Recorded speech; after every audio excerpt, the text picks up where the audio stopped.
Alright, ladies and gentlemen, my name is Shane, this is Shane's Games, and tonight we're going to be playing Aquaria. This is our very first time playing it on stream, so if you're just getting here now, you're not missing a thing. But if you ever want to see some of the other games I play, or maybe watch a game played start to finish, it's a little odd, a little unusual, a little obscure, maybe a little nostalgic, look at my info below, you'll see a link to my YouTube channel where I archive all of my streams, and have since I started streaming, so feel free to check that out. But for tonight, let us get into the game. I'll explain a little bit more about the game once we get into it, but for starters, go ahead and check out the intro to the game. The verse flows throughout Aquaria, through each ripple and wave, through every living being. The verse binds us all as one.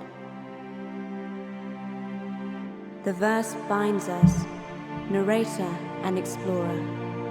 My story will become your own, and yours will become mine. You will live my life through my eyes, and you will learn the truth. All right. As far back as I can remember, I came to this place to think. This cave was my sanctuary. Here the verse was so focused that I could feel it humming in the stones around me. If I called out in song, the cave and its creatures would dance to my tune. If I had stayed there, I might have found peace. But eventually, loneliness and restlessness drove me away.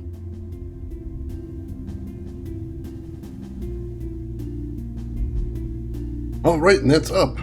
So, yeah, the verse sounds suspiciously similar to the forest. Well, it kind of is, except it's entirely song-based. We'll see more about that in a second. Eyebrows are a different color. How does one even color her hair underwater? I suppose it could be natural. My beard is actually a different color than the rest of my hair. Just because I don't know, I'm Irish maybe? I've got some sort of strange ancestry that gives me a blonde beard. Or blonde streaks in my beard that are just natural. It's very odd. Yes, time for a tuna sandwich. Hey there, GE. Yes, this is a fish-based game. Go ahead and have your fish-based snacks ready. I personally recommend sushi, or if you're on the cheap right now, go for fish sticks. It works too. Jedi Sith Bard. Oh my god, it's not a bad description there, Elena. I like that. Alright, so here's the thing. The controls in this game, it says hold left click to move. So we can do that. And you see she'll follow my mouse cursor around. Simple enough. Or we can hold spacebar, as I'm doing right now, in which case she'll just swim and she'll follow my mouse cursor around. You notice if I put the cursor closer to her, she'll swim slower. I put it farther away, she swims faster. However, my preferred way to control her is, as I am doing right now, using the arrow keys, which gives me a very good degree of control that I'm going to need for most of the game. So we're going to stick to that for a good chunk of the game. My beard is half red and my hair is brown. Multicolor high five. Hell yeah. Good stuff. Alright, so I have found a map token. This particular map token doesn't really signify too much, except that I've just basically just put this area on of the map on my map. So I can see the basic outline of this area, but it's all sort of grayed out to indicate that I haven't ever explored there yet. You can see in the starting cave right here, it sort of puts a darker or a brighter shade of white in places that I've clearly explored. And there's that blue map token that just indicates I've been there. And I've got the little mini-map in the corner, although it's so vague, the mini-map is, that it's a little difficult to actually use it for much. So are there pixel boobs in this game? I mean, it's underwater. There should be some bikini girls, right? I'm literally playing a mer girl, so there's that. But hey, Drev, welcome to the stream. How are you doing? Alright, so let's check out the verse, as it was saying. Hold down right, and we get these 8 symbols.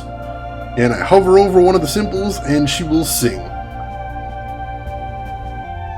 Each one of the little colored symbols here representing a different note. And you can see sometimes the fish will respond to those things. And we are going to need to be using these to control certain powers and also to solve puzzles at some point. So that'll be what a big chunk of the gameplay mechanics are based out of. No use for mammary glands? Well, it's true, but there's also like every sci-fi and fantasy story ever that just puts boobs on everything that is vaguely female and humanoid. Take up your biology with them. I'm not an artist. I'm not responsible for these things. Alright, here's a thing we will see sometimes. These little bulbs in the wall. These are called verse orbs, I believe. And if you sing the same color, they'll pop and let something out. In that case, a fish egg, which we'll be able to use later in the game for recipe making. There's actually a cooking element to this game where you can collect ingredients and then cook them together to make food to heal you and give you certain buffs, which is very nice.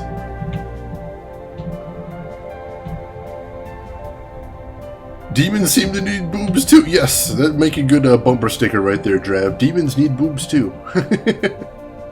And I'm pretty sure demons don't give birth to anything except evil plots. So they probably don't need them. Speaking of recipes, ever get that recipe written up? Yes, I did, Elena. Check, log into Discord. You should have it sent to you in DM. Alright, here's another thing we can do. If we hold middle mouse, we can sort of look around, like in, what is it, Mario 3 added this? Just sort of a scout ahead mechanic if I need to check and see what the hell's going on through a certain passage or anything. Won't be useful often, but we will use it sometimes. And we get up here. You can see there's a verse orb over here, but there's a big old rock blocking our way, so we can't do anything to that just yet. And here's where the game decides to teach us about the song plants. And this one has a recipe, the hand roll recipe. Yes, the recipes are mostly fish-based, including sushi jokes. So be ready for that. I'm not the only one making them here, folks. Don't put the blame all on me. When confronted with a dangerous situation, I was wise to use the full range of my physical abilities to avoid it. With a powerful thrust of my legs, my webbed feet would propel me forward, leaving my pursuers in my wake. Alright, so right now, our character Naja doesn't have any way to defend herself, so right now we just have to dodge enemies. That will not be a forever thing. Look forward to that change later. For a Metroidvania, there is shockingly scarce shooting. Yeah, we don't have a way to shoot anything yet, Drav, but that will change later on. Alright, so these blue plants right here, we can pass through them to heal wounds. But right now we're at full health. So, that's the green bar below my map. So we don't actually need him yet. How about colorblind people? I have no idea. That's actually a good question, Zero. I don't know if there's a colorblind mode in here. As I sang, I could feel the verse flowing through me. Certain songs stirred the verse deeply, causing changes in the surrounding waters. The first song I had discovered would wrap the verse around me, protecting me from environmental dangers. Alright, so here is the first song we can use to actually manipulate things. Oh, god damn it, as my mouse disconnects midway through that. So this game is about cannibalism, but we don't eat other mer people, so there's that. Oh, I could always go for sushi simdust, that is a thing. What about deaf people? Well, all the songs are also accompanied by colors, so you don't actually need to actually be able to hear anything, I suppose. So right there, I hit the colors that it told me, and it put this little shield around me. And what the shield does, I'll show you right up ahead. An enemy shoots an energy blast at me, it will deflect the energy blast. Now the shield only deflects energy blasts, it doesn't actually do anything about physical attacks. So if an enemy physically attacks me, I'm still going to take damage completely as normal. But still, that is better than nothing, which is what I had before. And as you can see, it does wear off after a little while too. Mouse disconnected sound kind of fits though. Yeah, I've been having trouble with my mouse recently, and I'm not entirely sure what to do about it.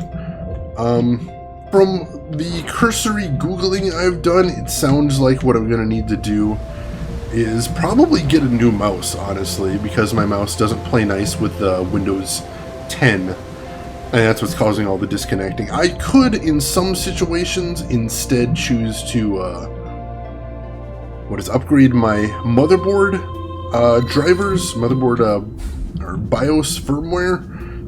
But unfortunately, my motherboard is pretty goddamn old and doesn't have Windows 10 compatible firmware, so that's not an option either. So yeah, I'm probably going to have to get a new mouse just to keep this damn thing from disconnecting all the time on me. Which sucks, because it's actually a decent mouse and I kind of like it. Also, it's not that old either. The power that lay within these crystals flowed to places beyond this world, and the memories of all who neared them were reflected in their depths. I chose to record my story within these crystals, for the benefit of those who would journey beyond my life. Alright, so yeah, if the word record there didn't tip you off, these are where you save your game. And so, I'm going to go ahead and save there. You see some saves from my previous playthrough there, right around the end game, so that's pretty cool that I got there, just to show you. What about deaf colorblind people? I have no idea. This may not be the game for them, honestly. I think newer games are trying to be a little better about that, but not this one. Hello? Whoa! In all my memory, every day had been like every other. If she had not appeared before me in that moment, I might have stayed in those waters for the rest of my days, living as a simple creature. But I was compelled to follow. Oh no, Drava Zero, that's the strange thing. I do have a wired mouse. This is a wired mouse. It's something about the mouse interacting with Windows 10 and my motherboard that just causes Windows 10 to keep losing track of it. Hey dude, what's going on? What you doing here? Oh hey, you putting your hand out, no touchy.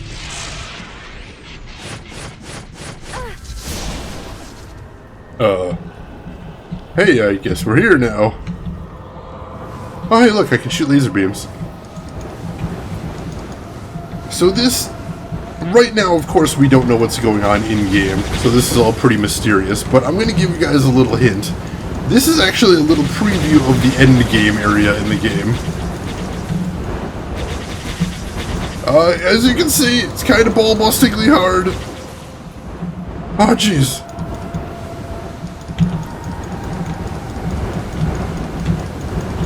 Now this is, Naja's vision right here is, I believe, an actual area from the end of the game.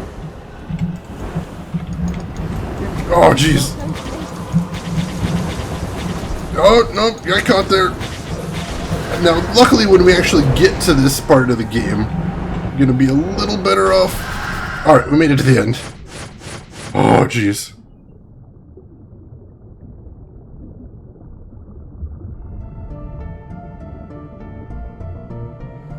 Alright, sure. Zoom away, weird ghost lady. The strange form faded before my eyes. Perhaps I'd only dreamed her, but I was no longer the same. That vision. I'd lived as a feral creature, not thinking beyond the simplest desires. Until now. As if from a dream, I awoke to the reality of my existence, to the fact that I was alone. I knew that this world was called Aquaria, and that my name was Naja, but I could recall nothing else. Was I the only one of my kind left? Was I destined to live out the rest of my days in solitude? My heart ached for answers. In time, I would discover far more than I'd wished to learn. Alright, so that's basically the kickoff for our story, is that our hero Naja sees that weird spooky lady, gets a weird vision, and then says, alright, I need to actually start exploring this world and see what the hell is going on. Let me catch up on chat there. Getting Twitch working on DOS Zero, that is insane. Is she touchy? I know Simdust, I told her not to. Yeah, I played a few DOS games back in the day. I played the original XCOM on DOS. I think it only would work on DOS. Same with Seventh Guest, which is one of those old games that actually demands to know what sound blaster you have before it'll work properly. Why don't you go back to punch cards? Those seem convenient enough. Sure, just keep hundreds of them around at all times. And then she vanishes in underwater fart. Yes, I'm playing the 2009 Ghostbusters game after this. It's not great, but it does have some parts that are actually worth showing off. So I'm gonna look forward to showing that off to you guys. First-person sort of action platformer type game. If you're all interested in that, let me know. I'm always curious to see. You joke, but in the future, computers will be based on holographic punch cards. You see. Oh yeah, holographic punch cards or punch cards are coming back in a big way. I mean, it is odd how many technologies do come back after a while. Like, in the late 70s, there was a big concept called dumb terminals. The idea being that you would, your computer wouldn't actually be a computer. It would mostly be an empty box that just connected to another device. And the other device would do all the computing on there. So that way you didn't need to buy a whole bunch of computers. You would just instead buy a bunch of dumb terminals and then one big supercomputer to run all of it. And it didn't get popular back in the 70s, but now it's sort of coming back with the idea of cloud computing. That's very similar to the idea of dumb terminals. That's something I find interesting. What about people with no hands? Oh, jeez. Yeah, I've played the Ghostbusters game before. I got all the way to the last level before I rage quit. So I'm actually looking forward to beating it this time. You can see the little pulsing light behind this rock, so I know something's back there. There we go. Learned the sea cake recipe. So we could come back later and move the rock to get what was behind it, but since I could see the pulsing light, I'm just like, I'm just gonna get it now. No worries. But yeah, I take it you're not a fan of that Ghostbusters, Trav? I'll admit, like I said, it's not spectacular, but it has some parts that I think are worth showing off. Use the mini-map in the corner to get your bearings. White circles represent new areas. Nigel's home is nearby and marked in gold. So you see those circles only show up on the mini-map for some reason, but yeah, they are correct. The little white circles are loading zones to new areas. And the gold circle is, as it said, Nigel's home, which is where we're gonna, sort of the hub for the game for at least a little while. XCOM DOS 7th guest, hell yeah. Did I find 7th guest difficult? Oh, the cans has made me rage quit the game several times, Zero. I don't think I found a lot of the rest of it difficult, but holy shit, the cans. The cans were a cheating puzzle too because they misspelled one of the words, which is just fucking infuriating. Makes the puzzle unfairly difficult, if you ask me. I was enveloped by warm light as familiarity overwhelmed me. I had come home. Yep, Nigel's home, and we're gonna swim around and take a look at it. DOS was amazing. You do int 13H like a big boy instead of using stupid libraries. If that's your thing, Onanimous, sure. There's some people who lose use of their hands and use their mouth or feet to do things like paint or draw. Yeah, I've actually seen some Twitch gamers that do that. They use their... I've seen at least one person on Twitch that uses their feet to play games, which is badass and definitely a lot more skilled than anything I've got. I can see another pulsing light back there, so let's see if we can figure out which one it is. There we go. Learned the hearty soup recipe. Nice. Oh no, my future is grim, Zero. Alright, Sim, you get a good sleep. Thank you so much for stopping by. It's always great to see you, and hope you get some rest. I will try to enjoy. Alright, so as you can see, there isn't a whole ton to do in Nigel's house right now, but you can also see there's some places we can't get to yet. There were many strange ingredients to be found in the waters of Aquaria. By cooking them together with the verse, I could create new foods. Some of my recipes proved to be very useful. This is one thing I never got about the game, is she mentions that cooking involves the verse, and I'm like, why do you need magic singing powers to freaking cook? That seems insane. Or is it just me? Shane, I know, right? These cans. Now imagine me being a 10 to 12-year-old with no knowledge of the English language. I got stuck in that part. My dad couldn't help me. Eventually there was a game magazine that published the answer. That's how I progressed. Oh god, I guess that works. Has anyone else here ever played 7th Guest? Do you know what we're talking about? Alright, so while we're here, let me show off the menu a little bit. Here is some of the things I've picked up. and you can see the ones that are just ingredients don't have anything listed by them, like fish oil or small egg. And then we hover over the hand roll and it says heal +1, so that actually heals me a little bit. Hot soup increases my speed for a little bit. Sea cake heals me, and hearty soup, speed +1 for 30 seconds, defense +1 for 15 seconds. So that's nice as well. And we click on recipes, and here are the recipes we know so far. And you can hover over them to see what they do too, which is nice.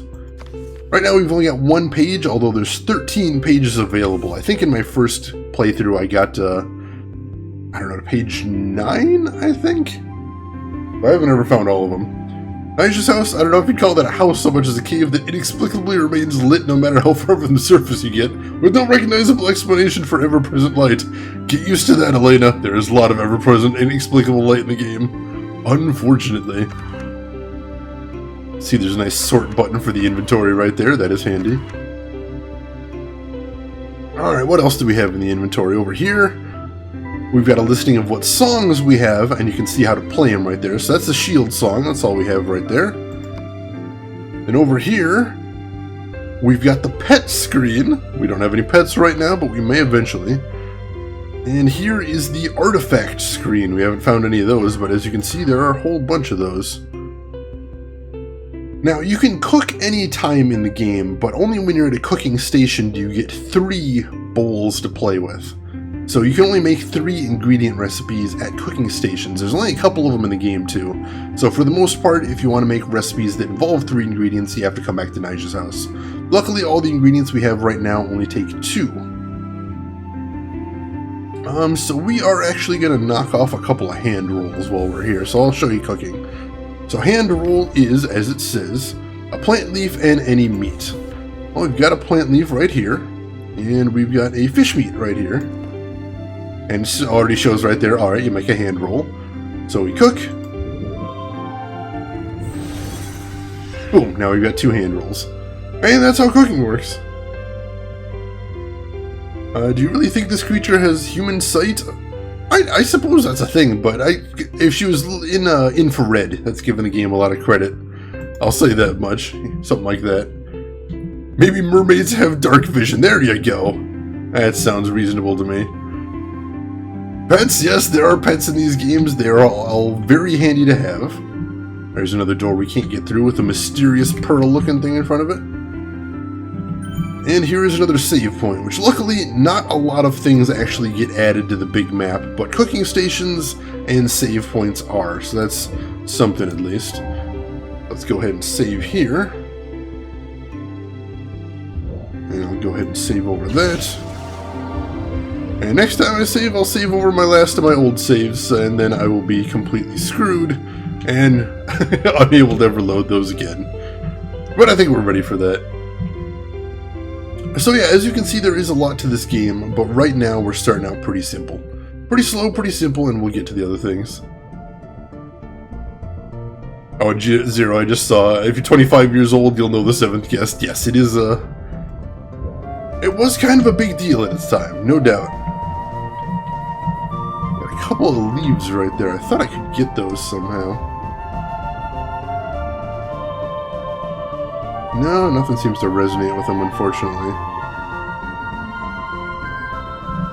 Yeah, there are leaves right there, but I can't get them just yet. But those will be handy in recipes later on. And we will be using them for those purposes. So where do we want to go from here is the question. Let's just start making, exploring around. Got some anemones here. We don't want to touch those. We'll just avoid them for the moment. Goodbye, old saves. Yeah, it is a little nerve-wracking, but then again, I'm like, well, if I'm going to be playing the game again, I suppose there's no harm in getting rid of them. I just remember if you come across any terminals, don't destroy them and wipe your character. Yes, that is one thing you can definitely do wrong with those. Saving over is a big trauma for me. I ended up saving over my friend's Pokemon file that had a full Pokedex. Oh no! That's grounds for murder in some places, I think. Zero. Yeah, I would be very pissed about that. I would be super pissed about that. Was your friend pissed about it? Is that a sore point, Zero? Are we touching a nerve here? Alright, so that taught us the leaf poultice recipe, which is actually going to be one of our standard healing recipes in the game. We're going to be seeing that come around a lot. Seventh guest is a bad Phantasmagoria ripoff. Oh god. I don't know if you could possibly be more wrong, Unanimous. Funny thing, I actually just put Phantasmagoria on my Steam wishlist the other day. Because I remember basically nothing about it and I kind of want to try it again.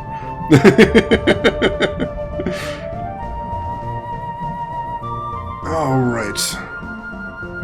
Obviously it's an ex-friend, you know, I wouldn't be 100% surprised. He was very pissed, he was even more pissed when I accidentally— oh jeez! Ow! Big dude tried to eat me, son of a bitch. Look at him jawing around there, cripes, dude. He was even more pissed when I accidentally overrode his file in Advance Wars. Oh my— Advance Wars 0! I spent dozens upon dozens of hours in Advance Wars and I didn't even unlock everything. Wow, yeah, I can imagine he was a bit ticked off about that. So were your friends Sebastian and Flounder?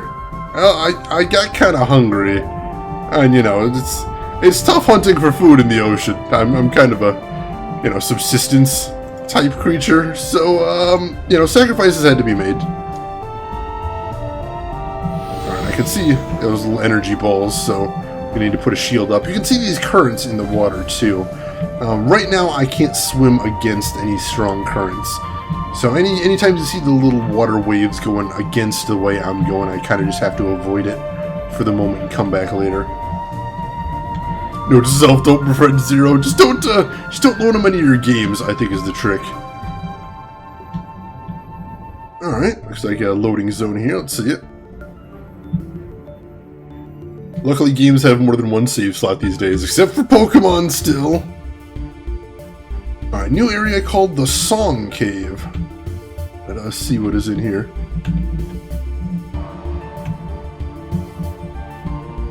Yeah, it is nice that most games have multiple save files. In these ancient ruins lay the untold histories of Aquaria. With exploration and perseverance, I would rediscover long-lost knowledge. So if I remember correctly, the Song Caves actually lead to sort of an endgame area. They're like the little place in Super Metroid with the 3 statues, where you could see it pretty early on, but until you beat all the bosses, there really wasn't anything you could do there. So we will be returning to the Song Cave later, I suspect. I just want to take a little look here now, and make sure I'm thinking of the right place. You're grown up now too, who knows? Maybe you can delete saves from Sony's cloud storage. Oh, don't do that! The door stood tall and resolute. It was ornately decorated with swirling patterns, but did not provide an obvious means for opening. I would have to search these waters to find its secret. So it'll be a long time before we can get this door open, but we will eventually, and we'll be coming back here to check out all the things that are in there. Anyway, friend forgave me by making me play the game until I reached where he was and got what he got, so I got the best of it.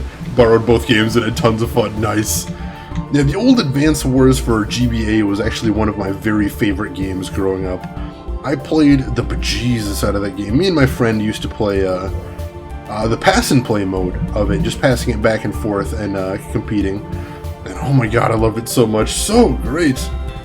Well, you won't find under the sea or kiss the girl in the Song Caves who ate Sebastian. Good. Sebastian would just get on my nerves anyway. About exploration and— oh jeez. Dangerous jellyfish there.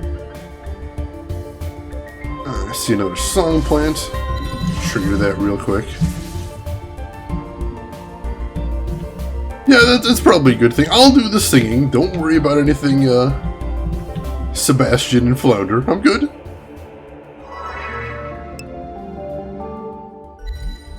You found a lost treasure. Many are hidden throughout the waters of Aquaria. Once collected, they will modify Nija's home cave in unique ways. So yeah, that's one of the first treasures from that artifact screen I was telling you about. That one, some of them don't do anything and are just decorative. That one is a lamp. And all it is it's a lamp in my home cave now. But some of them are actually very important to gameplay, and we'll be trying to seek those out later. Come to think of it, my preference for redheads can probably be traced back to the Little Mermaid VHS tape. Wow, going way back there. We need to explore over this way now. So we had similar game taste in the past before. What made you corrupt? Corrupt? What do you mean by that, Zero? Terrible. Corrupt. Speaking of corrupt, actually, I've got a funny story for you guys. Back in the day, me and my good buddy, we were playing Advance Wars. And what we're doing is we're just sort of walking up and down his driveway, because of course his parents made us go outside, so if we had to go outside, we were going to be playing Game Boy Advance. Hey folks! And I'll finish the story in a second. Let me see if I can figure out this song here. This one... This one... This one... This one? No, what's that circle? Circle? Alright, the circle's pink. So it's this one, this one, this one, this one. Huh. Interesting. Doesn't seem to do anything.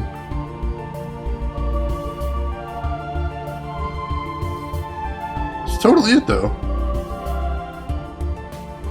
Should see if that'll open the door. Have to try that out. But yeah, so we're walking up and down the driveway, we're passing the Game Boy Advance back and forth, playing Advance Wars. And then at one point, just by happenstance, I hand the Game Boy Advance to him, and when he takes it into his hand, he gets a static shock. So we both recoil and go, ow, but meanwhile, the Game Boy Advance has rainbow-colored static on the screen, and is making this high-pitched screaming noise. So we both flip the hell out, and we turn it off, and then turn it back on, and luckily everything is fine. Game Boy Advance works fine, game works fine, no corrupt saves or anything, but holy shit, it scared the crap out of me. You know, obviously for a little kid, I can't just go out and buy a new Game Boy Advance if it gets toasted, so I would have been completely screwed. But luckily, no, it still worked just fine after that. Whew.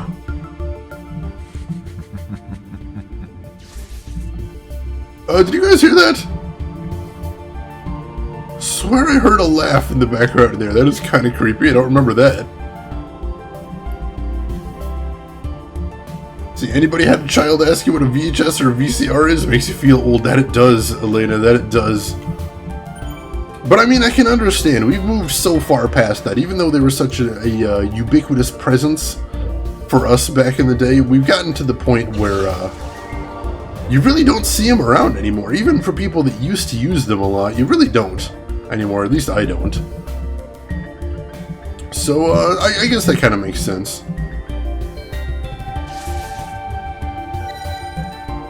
Alright, another hand roll. Very nice. Ooh, nothing else to see up there. Game Boy Advance didn't go want to go out at home. The portable gaming divide rioted. Exactly, Zero. Just didn't like being taken out for a ride. Oh, you heard the laugh there? Creepy. Creepy. Yeah, except VHS won't be resurgent like vinyl. Let's hope so. Oh, I almost missed it. There's another song plant back here. Let's grab that. Looks like some hot soup, I think. Oh, hey, we did get the door open. I thought this was a late game thing, but there we go. Hell yeah. Oops. Oh, it just takes us right back. Alright. Got it open. Yes, that's the one I was hearing, Zero. You called it. You called it. Well, imagine how many VHS tapes you would need to store a modern movie on it. Oh, yeah. Hello. An egg. Ooh. Kind of want that, but I can't get through this rock yet. So we'll have to come back there later. See if we can get that. Late game door? Wow, a speedrun. I thought it was. I was totally thinking of the wrong area there. No, now that I'm looking at it, there isn't actually that much in here. Hello? Except this blue crystal. The crystal was not like the others I'd encountered. In its depths, I could sense the presence of something alive. I was compelled to move closer. Maybe don't touch the crystal. I don't know if...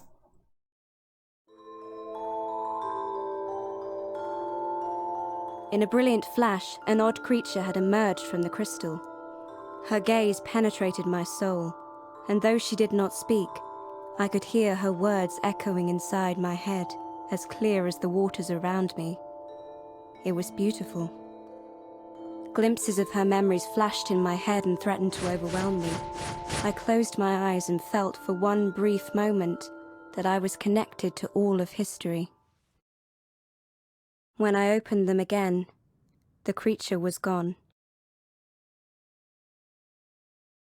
From the imprisoned soul, I inherited a new song.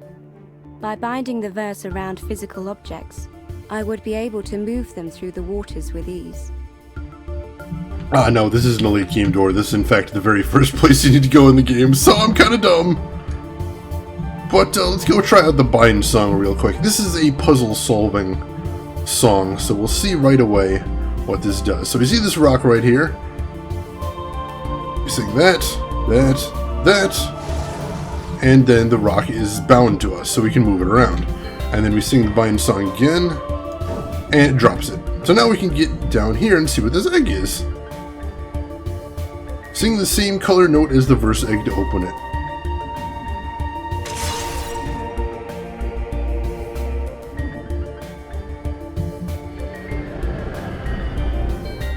These odd containers held the pure essence of the verse. When I absorbed it, my life force was increased. So yep, that is just a health upgrade. You notice now, before it was just a 180-degree sweep on the little arc down there, but now we've got a little bit past there, so that's nice. Red Letter Media own Animus? Yes, I love their Star Wars reviews. I have seen all of them more than once. They are all fantastic. I think there was some more rocks blocking stuff down here, so now I'm going to have to check real quick. But yeah, I love Red Letter Media. Those guys are hysterical. And now we can move those rocks out of the way wherever they were blocking our path, and that's going to open up some new paths to us, even though we haven't finished exploring everything there is to explore yet. So that's nice. And touch it. 0. It's a Prothean! Prepare for the Reapers! Oh jeez. No want Reaper. No want Reaper. We can probably make ultra-dense magnetic tapes with modern tech. They would store hundreds of terabytes, but access would be very slow. Unanimous, that actually exists. They use it for server storage, actually. Like, at my work, I actually deal with those sometimes. They look like a short, stubby VHS tape, and they hold a terabyte or so, I think. So yeah, those are totally a thing, actually. But for movies, it would be like 128K res format. Oh, jeez. Not bad, not bad. Can you put movies in ice cream? You could try. Certainly sounds like a fun idea. But pretty much everything in ice cream, I'll sign up for that. Alright, there's creepy... Dude laughed at me again. Creepy, dude, creepy. Alright, I'll save again. Now that we got our first big ability. Save over that. Shane deals with VHS tapes? Kinda, yeah. I mean, you know, I don't get to watch movies on them or anything. Creature's shells can be removed with the bind song. Let's check that out. Boom! Hold it right off. Of course, we don't really have a use for that just yet, but it's something we'll want to keep in mind for later. You can store a whole album on water, which someone could accidentally drink. Sounds familiar, Elena. Where have I heard of that before? 0, just eat tons of ice cream at once. You'll get a head freeze and maybe see something before your eyes. Can't tell you what kind of movie it'll be, though. Oh, jeez. Sounds a little spooky. Sounds a little dangerous.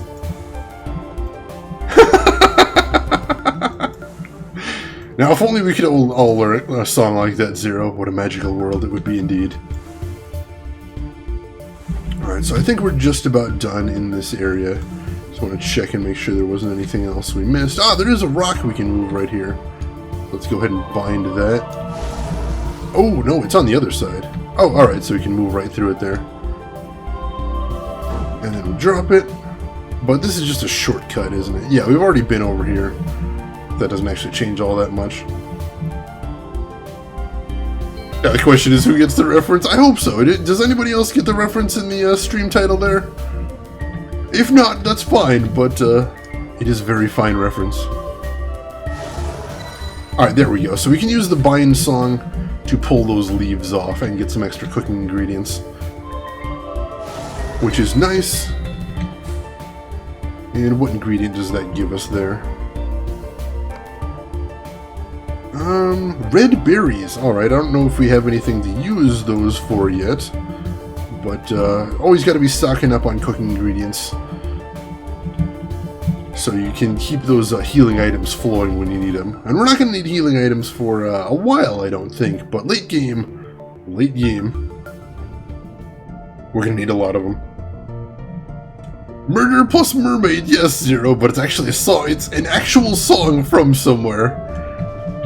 It's a American TV show called Metalocalypse, a cartoon on a channel called Adult Swim, and it's fantastic.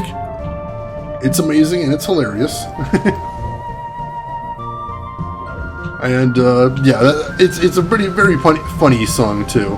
Mermaider is anyway, as you might imagine from a song called Murmaider. It's pretty comedic. Alright, where do we want to explore in here? Oop. Ah, dang it. Swam right into that one. Alright, I want to do a loop up here to see if there's anything worth seeing. There is not. So let's head over here. And now that we've got the bind song, we can pull that out of place. And drop it right there. And there we go. Shortcut right back. Good deal. Yes! Deathlock. You got it. Or Deathclock. You got it right there, Drev. Metalocalypse. I think it's called It's called Deathclock in some places, and it's called Metalocalypse in others because they had some sort of rights issue, I think. But yeah, you're thinking of the right thing. Well, you've seen some American media there, Zero. I know that much. I know a lot of people have. The U.S. certainly exports a lot of their media. Movies, music, TV. Alright, there's another door blocked by a pearl that we can't get through. And it's not super obvious on the map, but we're going to leave that for there. Thought it was Murmaider. You were close. I mean, it's the same idea. Murmaider. Mermaider, Murmaider, Murmaider. Etc., etc., forever. Alright, where am I going now? Alright, we're just heading right back up now. Nowhere else to go here now. I think there's a fan music video for it involving Batman for some reason. I've heard about that. I haven't actually seen the fan music video. But yeah, I was just reading about that yesterday when I was trying to find the correct spelling of Murmaider. Because these are the incredibly nerdy things I do when I'm researching a new stream. When I had access to cable, Adult Swim was just starting out. Man, Adult Swim, just when it was starting out, was pretty good stuff, though. They had a lot of really funny content in there. And I really enjoyed it. In some ways, I enjoy old Adult Swim more than I enjoy current Adult Swim. Whoa! Hey there, Octopus. Jumping right the hell out at me. Thanks for that. Get some health, and then we'll explore down here a bit. Oh, hey! A pearl. Interesting. Have to remember that's there. Metalocalypse was big, what, 20 years ago? No, jeez. Not even close to that long ago. It's been a while. It has been a while, but as recently as last year, they were trying. The creator, Brendan Small, was trying to get a final season done to wrap up everything, but Adult Swim wouldn't pay for it. They wouldn't pay for it, and unfortunately, they also wouldn't allow him to take the show to a different network, so that a different network could do the final season, which is a real tragedy. Because it was a fun show, and it had a big overarching plot line. I kind of wanted to see where it was going. But no, sounds like we aren't going to be getting that last season of Metalocalypse anytime soon. Unfortunately. Alright, so we've seen those pearl holders before, and we just saw one there. So what we're going to do is we're going to put on our shield, and then we're going to go grab that pearl, and then we're going to drag it up to that empty pearl holder. And luckily we can use shield and drag at the same time, otherwise that would be kind of miserable. But no, luckily we can do both at once, which is especially handy since we still don't have any sort of offensive capability. So we're going to bring this up here. And over to here. There we go. You can see this looks like the pearl holders we've seen before, except this one's not empty. Alright, so we got the pearl in there, but there still isn't anything we can do with it yet, so we're going to have to come back later. Oh, it was 10! Holy crap, I didn't think it was that long ago in Animus, but still! Doubling the number, that's still a bit off there, so I'm going to be, I'm still going to say I wasn't that far off for being confused. Take that pearl and sell it? Yeah, pearl that's literally bigger than my body. Could probably get some good money for that, right? Probably get all the money for that, honestly. But I was almost certain I watched it in the early zeros. Weird. The memory does strange things to you. Hey, buddy. You must find another ancient turtle before you can travel with them. Alright, so the ancient turtles are the game's fast travel system. See, I think, yeah, he puts him on the map too, which is nice. So now, if I find a second ancient turtle I can fast travel. There aren't a ton of them in the game, unfortunately. It would be nice if there was a few more of them. As it is, it's kind of hard to, it is a little hard to fast travel between the different areas. But we got one, so that is a start. Ancient turtle hype, yes! Turtles are adorable. I freaking love turtles. Especially just big dopey looking turtles, just plodding around all day and eating lettuce. I love them, they're adorable. Metalocalypse debuted in 2006, jeez. I guess I'm thinking about the time it was when I was originally watching it. Oh, there's the little lamp we picked up. So yeah, no mechanical effect for that, it's just decoration. But yeah, no, I guess it would have been that long ago now that I'm thinking about it. That's pretty wild. So who's your favorite? The clown is the right answer. Dr. Roxo! The rock and roll clown!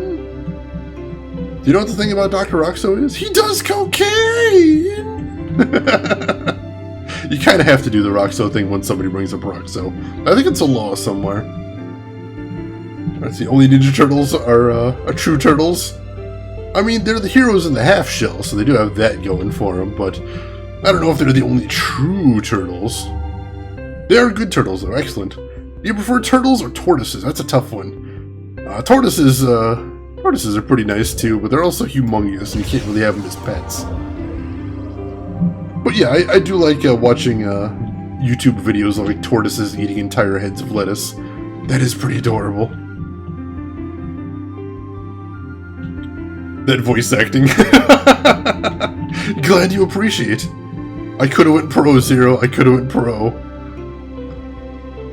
So as you can see, there's a whole bunch of stuff to Nija's house, but this map is kind of completely useless because the symbols just sort of block it.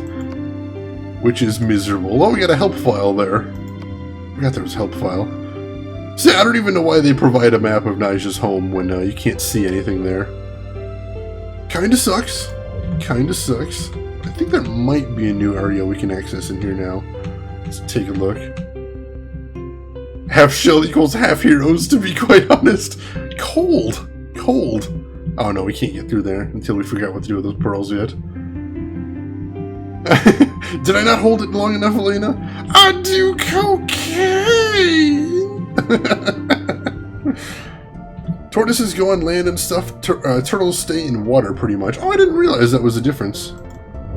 I guess I didn't actually know the difference. Consider myself educated, Zero. Thank you very much for that. Alright, some more berries. And, alright, I think down here was where we need to go to next. So let's take a look. I think this is where there is a rock blocking our way, so let's take a look. Yes, alright, so this is the next area we need to go to. So I'll pull this rock over here, drop it, and new area Putting the unlocked. obstruction aside, I glided forward, peering into the cavernous depths. No matter my hesitations, I would have to continue into this darkness. So as Nigel said, she pretty much stayed in those first couple of caves we saw in the first minute or two for her whole life. The Energy Temple is where this is now.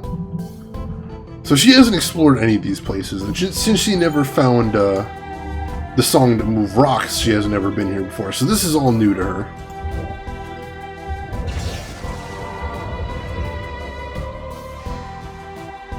Oh, in Russian there's one word for both. Interesting. I always love hearing about those linguistic differences between two different languages. That just fascinates me. Oh, when he stutters, like, cocaine! How could I forget about that? Thank you, Elena, catching me on that. Alright, there's another pearl, but nothing we can do with it just yet. There must be a word for each in Japanese. I don't know tortoise, but turtle is kame. Uh-oh. Oh, no going back. Hello?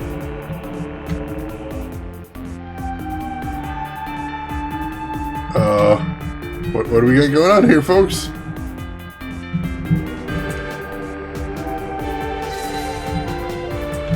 Alright, something's happening here. Whoa! And now it's shooting at me.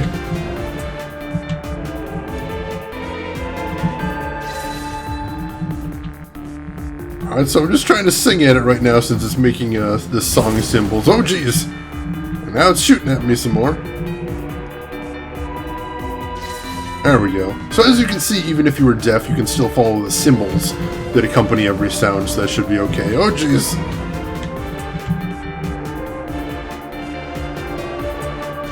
There we go.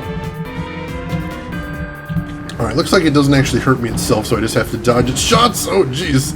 Except now there's a lot of them. I was doing really good there, but then I booched.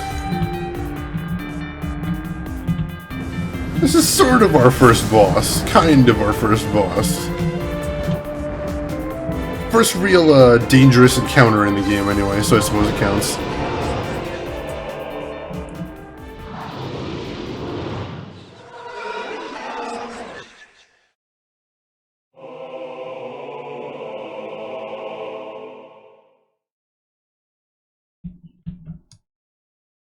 Alright, we learned a new song. I didn't actually see...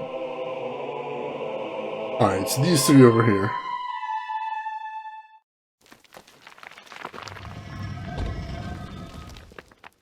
Was it the song of knocking over statues?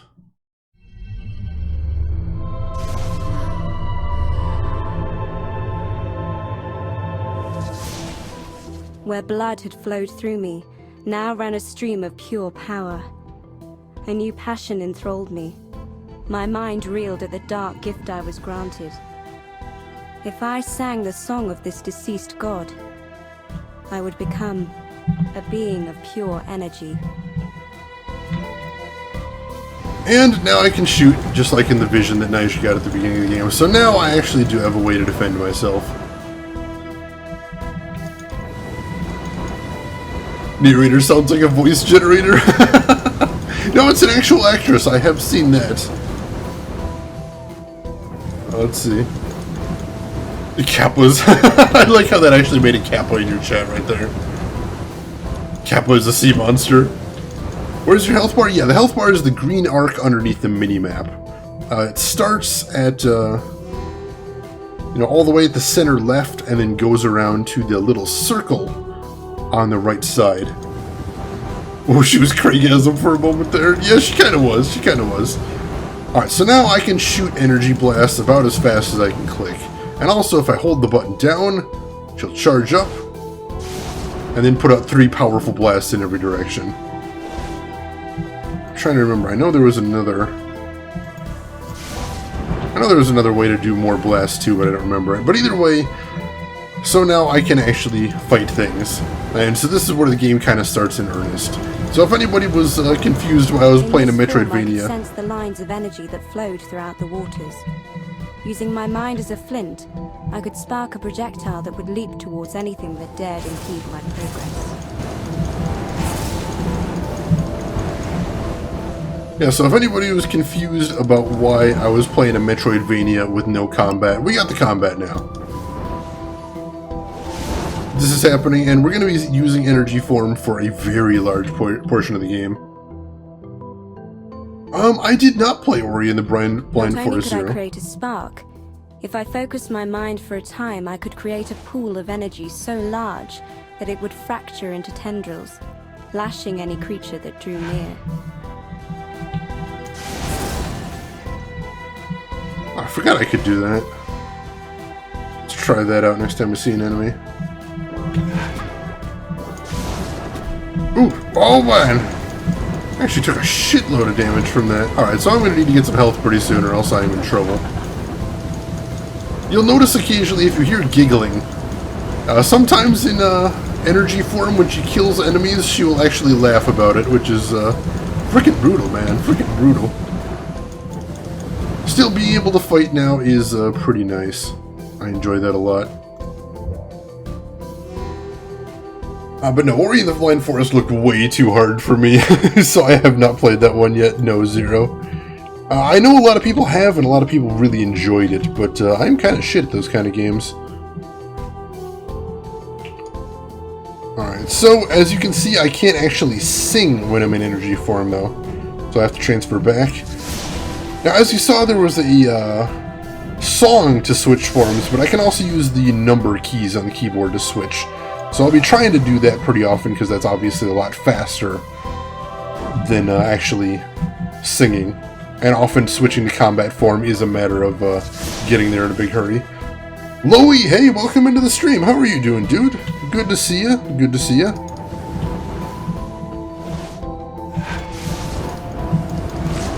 Hope you are having a good weekend so far. This game is utterly sociopathic. Yeah, kinda. She's a little nuts in her energy form. Kinda mad with power, just a little bit. I can use a healing item, and I will if it comes down to it. Ah, here we go. There's a little bit of healing. Alright, didn't get me healed fully, but that's a little bit start. I'm out of the red zone anyway. Think you're doing fine? Well, thank you, Zero. I finally can kill zombies again. I got the How to Survive Storm Edition in the current EU PSN sale for $4. Wow, not bad at all. Very sleepy, just woke up, but doing good. Thank you for asking. Hope you're having a nice weekend as well. Thank you, Loey. I am having a good weekend so far. And tomorrow night, before stream time, I'm going to a wrestling show. So that should be fun. Alright, so there's another thing I forgot. If you hold right-click on an enemy, it'll actually target them directly. Which you don't need to do in most cases because the ability does auto-target to a degree. So you won't be seeing me do that too much, but it can be handy.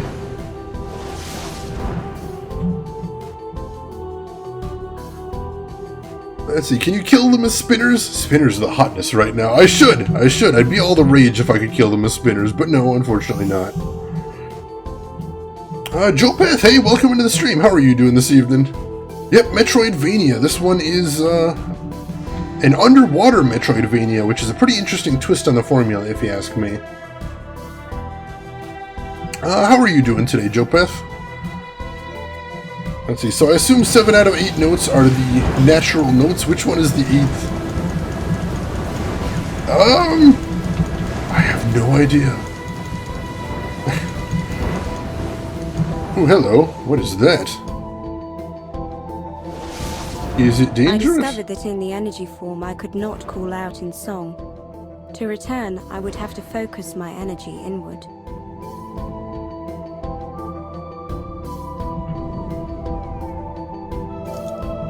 Tap left and right on Nyjah to pass through. What does that mean? Oh. Or just pass through, whatever. Made it sound like it was going to be a thing, but it was not a thing. I'm on break from work. I will stream PlayerUnknown Battlegrounds after work. Alright. Enjoy that. Alright, switch back. And what is that glowing symbol right there?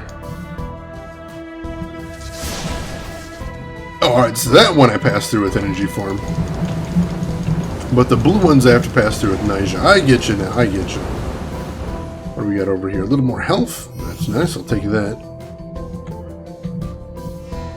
Chio from Steam. I actually haven't heard of that one before, Joe Path. Is it just another Metroidvania? I imagine it's an indie if I haven't heard of it so far. But yeah, have you played it? I mean, I assume you would if you recommended it, but I figured I should check. I have sometimes recommended games I haven't played before just based on good things I've heard about them. Alright, looks like we've got to transition to another area right here. So I'm going to actually see what's a little lower before we check that out. See if there's a save crystal around here, maybe? Oh, hey. What's that?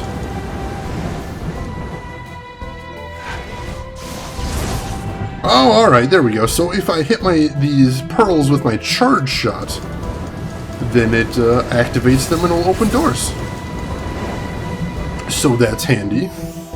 Get a little health and a little jellyfish oil in there. And there you go, that's how you activate those. Good deal.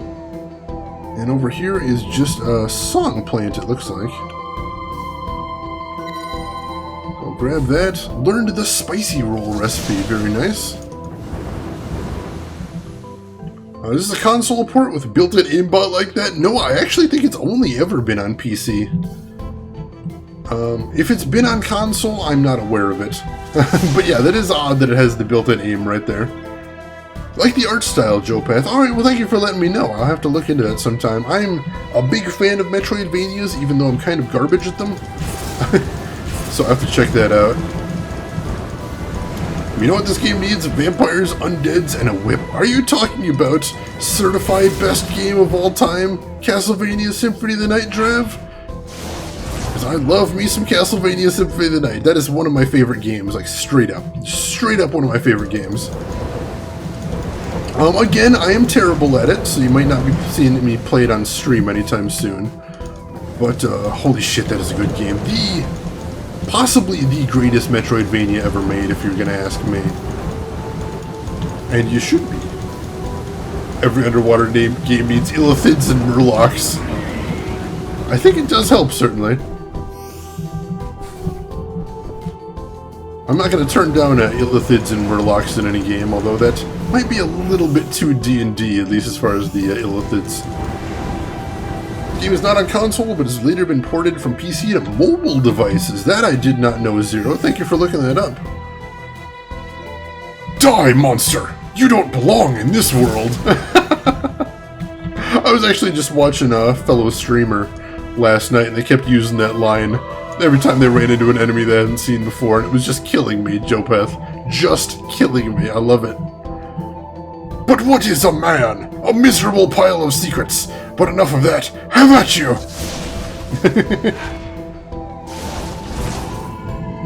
Alright, so I'm going to need to find another pearl to fill the other one up and activate it. Oh, hey, he's getting bigger. Oh, jeez! Alright, so he doesn't like being blown up. Make a note of that. See what else we can find in here. Yeah, I love Castlevania Symphony of the Night so much, and that's the reason they call the genre Metroidvania. Is because the first exemplar of the genre is Super Metroid, particularly. They're really all the Metroid games, but I think Super Metroid was the one that really showed what the genre was capable of. And then after that, you have Castlevania Symphony of the Night, which was another one that really pushed the boundaries of explored what you can do with a Metroidvania. And that one had a lot of RPG elements that just took everything to a whole nother level. And unfortunately, you don't actually see RPG elements in a lot of Metroidvanias, which is a shame, because it's really good. If you... Oh, hello. If you've never tried Castlevania Symphony of the Night, you can get a port of it really cheap on the PSN. I know you can for PS3. I don't know if they have it for PS4 yet. But if you happen to have a PS3 sitting around hooked up, I would highly recommend looking into it. Hey, dude. Oh. New enemies, as always. Alright, looks like I'm at full health, though, at least. That's good. Alright, two different paths I can take here. I don't know which one I want to take, so let's try heading up first. It looks like there's a lot more to explore up here. Yeah, it's, as far as I know right now, the PS4 doesn't actually have a lot of older retro games that you can get for it, which is a real shame. Because the PS3 had such good support for older games, and I really hope that would continue. I mean, honestly, I think the best case scenario would have been if you could carry over your retro games from that you purchased on PS3 to PS4. But I feel like Sony just got greedy, and that's the reason you can't do that. And in fact, they're making you rebuy certain games if you bought them digitally for PS3, if you want to play them on PS4. And that's miserable. Holy shit, her echolocation is good, seeing that whole cave system, right? Just sort of yell real loud and then listen real carefully. That's all it takes. Echolocation, not that hard. That's your lesson for today. Alright, looks like there's a little something in the caves over here. And yes, I know these jellyfish are no threat to me, but they give jellyfish jelly, which is a fantastic ingredient for cooking. So we want to make sure to grab that whenever we get the opportunity. Jelly in general is something that comes up in a lot of very good recipes, and can be a little tricky to get, and I don't want to really do any grinding in the game, because holy shit, I hate grinding. In pretty much any game, I'm going to be opposed to grinding. Except The Witcher. Whoa! Sorry, I had to go there. Alright, so, yeah, I just want to get the items that I can get when it's available to get them, when it's convenient to get them, and then just not worry about things after that. But some games, that really isn't an option. You have to grind. Not Aquaria, though. Not often. Except maybe at the very end game, I might grind so that I can make sure I can get some fantastic healing items. Because as I mentioned earlier in the stream, holy shit, the end game of this, the end levels of this game are brutal. So I'm going to want to be very well stocked for it. Yeah, Sony's a horrible company and everybody works there as a schmuck. Let's not get too out of hand. Let's not go all the way. Let's not say things we can't regret here. But yeah, Sony Online, Sony Digital Entertainment is a very frustrating company sometimes. Alright, so I see a pearl on the other side there, but we can't get to it yet, so I'll have to just keep that in mind. Pervy Shade Drav. You of all people calling me out for that. You of all people. The stage reminds me of the caves part in Castlevania Symphony of the Night. Yeah, I can see that. A very good part, certainly. Really, there aren't a lot of bad parts in that game. I'm just going to keep talking about Castlevania Symphony of the Night. It's so good. Castlevania Symphony of the Night was particularly interesting because it was a big departure from the actual Castlevania series. Up until Symphony of the Night, all the Castlevania games had just been basically just straight up platformers. You know, traditional NES-style platformers. And then Symphony of the Night added backtracking, and it added gating, and RPG elements, and was just a huge departure, but you know, a lot of times going that far off formula is a good way to get fans very pissed at you for changing things up. But in the case of Symphony of the Night, it was a huge success pretty much immediately, which is very cool. And they ended up making several more Metroidvanias from the Symphony of the Night, or in the Castlevania vein, but not a ton of them. A lot of them kind of went back to this. Some of them went back to the platformers, some of them tried other stuff. So it varies. They aren't all Metroidvanias in the Castlevania series after Symphony of the Night, or before that. So don't get confused if you just sort of try out a random Castlevania game and it doesn't have those elements in there. I, of all people, should know. True, true. I think I've played only one Castlevania game, probably the first one. Yes, that game is very hard. You know, it's Nintendo hard. There's a reason they have that term. I'm not a huge fan. I don't think I'd recommend it too much unless you are specifically looking for Nintendo hard games. But it is out there. It is out there. I played the first one. I don't think I played the second one. I played Symphony of the Night. I think I've played Super Castlevania as well. I played Castlevania 64. I kind of regret that. Not a good game. I played one of the PS2 Castlevanias. I don't remember what that one is called. Lament of Innocence, maybe? Possibly. It's hard to keep track of these names. They're a bit weird. Oh, geez, he's shooting at me. Should have killed him while I had the chance. Anyways, time to go back to work. More power to your channel and stream. Oh, thank you, Joe Path. I appreciate that. Thank you for stopping by. Hope you have a good day at work. Ow! Damn it. I got distracted. That's why you don't stream distracted, kids. Consequences. Consequences and repercussions. Alright, so where was that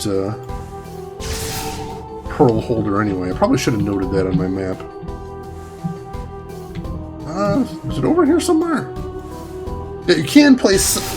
you have a limited ability to place notations on your map, so that's what I should have did. But I didn't.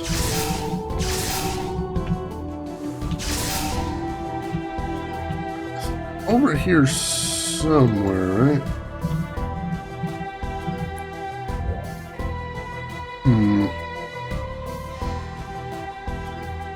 I'm just turned around. Where the hell was it? Power overwhelming, yes. Always zero, always. Never not power overwhelming. Yeah, I should have marked that pearl holder on the map, because this is just going backwards. We don't want to be back here. Especially with those guys shooting at me and I don't have my shield up. I could put it up, but I'm lazy. You all know how I feel about buffing. So I guess let's just keep going back until we find it. It's got to be somewhere. And we're going to need to find it to go forward, I suppose, so... no big problem going back and looking for it. Protoss are the third coolest space elves. Well, now I have to hear what the other two are. I'm very curious now. Is Warhammer one of them? Are we talking about Warhammer here? The Eldar, I believe the race is called. If I remember my Warhammer lore. I was never a Warhammer tabletop player, but I appreciate the universe, and I'm actually looking to get into some of the novels as well. But I haven't started on that. I've been told I need to start with the Eisenhorn trilogy, which from the description sounds as good as anything, so I will be checking that out. Oh shoot, this is... oh, I know where the pearl holder is. This is for that pearl holder that we actually need to get through all the way back at the start. Holy crap, no, I thought it was for something closer by, but no, this is the pearl holder we've been looking for ever since the very beginning. Alright, wow, that's a pretty intense trip there. Well, once we get this, we'll be able to... yeah, here we go. Ooh, alright. Nope. Energy form, can't fight back. So you can notice, even though my shots are homing, they also need to curve a little bit. Or you can't curve an unlimited amount. So they don't just strike enemies. You know, it's not just totally easy mode. As I make excuses for myself in the game. No, just because you do have a little homing on the shots doesn't mean they always find their mark, so you do still have to be kind of careful. Ah, save crystal, good deal. Go ahead and save here. What is my oldest save? I want to kind of cascade my saves, so let's make a fourth save right there. And then we'll just start rolling through all four of them. Fire Mage underwater is tacky. It's not technically fire, it's energy. Or at least that's the game's excuse for it. But yeah, I can see it kind of tacky. I can see a little bit of tacky. I get where you're coming from. Yeah, it's sort of like moves like fire if you look at her hands. As the game zooms in. Thank you, game. Yeah, it does sort of like... it flickers like a fire would. Alright, another pearl holder right there. I have to see if we can find another pearl. And oh geez! Oh hey! Hey buddy! What's going on? Oh hey, there's the pearl, but it's cracked? It's odd. Drive him back! Shoot him! Oh, he's an ugly motherfucker. Look at this guy.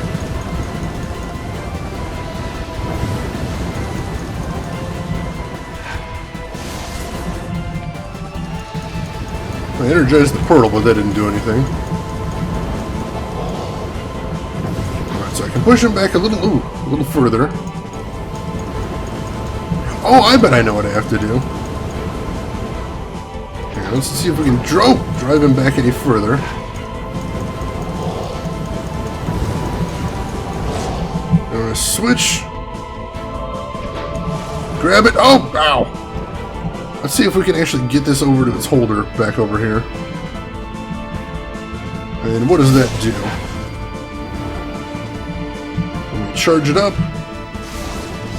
Ooh, alright, so it turns on that beam, so maybe we can use that to hurt him. Hey, buddy, wanna come get me? Yes, you wanna come kill me. Come here. Come here. A little closer. See, if I get close enough to him, I can get him to claw at me, and that makes him walk forward. Which is exactly what we want. You can see the little nubs that represent where the laser beam is. That's where we want to drag him to. A little closer, I think. And shoot! Nice! Yeah, that hurt him, but I think we're going to have to do it again. Come here. No, I won't do that again. Why would you think that? That'd be crazy. Now just come back. I can probably never do that again, big guy. I bet I can never, ever do that again. It's probably a one-time thing. Oh, no, it wasn't. I lied. Shot you in the face with a laser beam. Oh, but come back. It's probably safe now. I mean, how many shots can I possibly have with that thing, honestly? You really think I can keep doing that? No. No, I bet I'm out. Yeah, see that pearl? Probably all used up by now. Totally safe. All you're gonna do is come over here and just eat me, and oh no, what will I do then? Ah, shoot, didn't get him close enough. Come here. Step forward and be blasted. Oh, doesn't he want to come here now? Dang it, he doesn't want to come over here now. Is he actually wise to me now? Son of a bitch.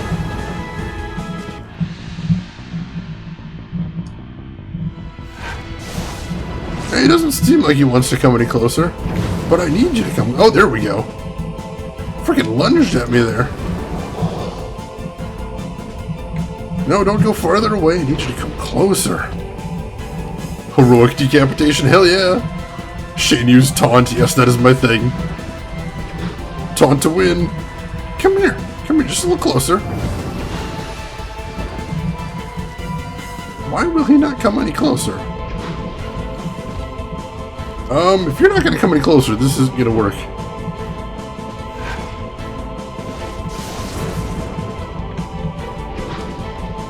Oh, maybe I can get him to lunge into it there. Yes! I just had to get him to lunge his face right into it. So he was onto me, but I had to taunt him. As the creature fell, I sensed a presence reach into my mind. Another vision began. More visions. Let's see what we see this time.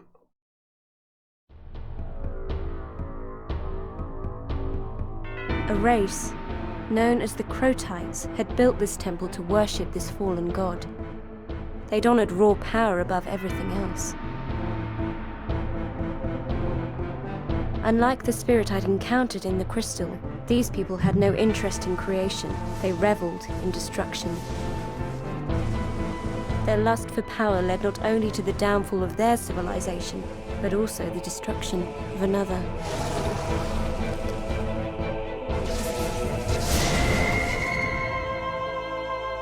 Now, this destructive power simmered within me.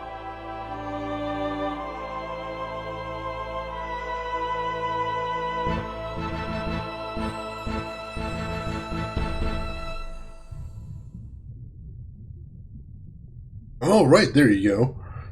Ooh, so, you notice an interesting thing there too is our powers so far seem to derive from the two humanoid races we've met. From that pink-skinned race, we have the ability to pick things up and move them. And from the Crotites there, we get the ability to use energy form. That might be significant? Perhaps? Alright, I kind of want to go back and save. So let's see if we can do that first thing. He was the last of his kind and one of the oldest species on Earth. Sadly, in the ocean, corpses don't leave enough for archaeologists to analyze. Oh well, he was big and he tried to eat me as soon as I saw him. So, rip, big, eat dude. Cats who kill fish, so cliche, but it's not cliche, Drav. It's underwater cats trying to kill underwater fish. That's a little bit different, I think. That's sort of different. In a way, in a sense.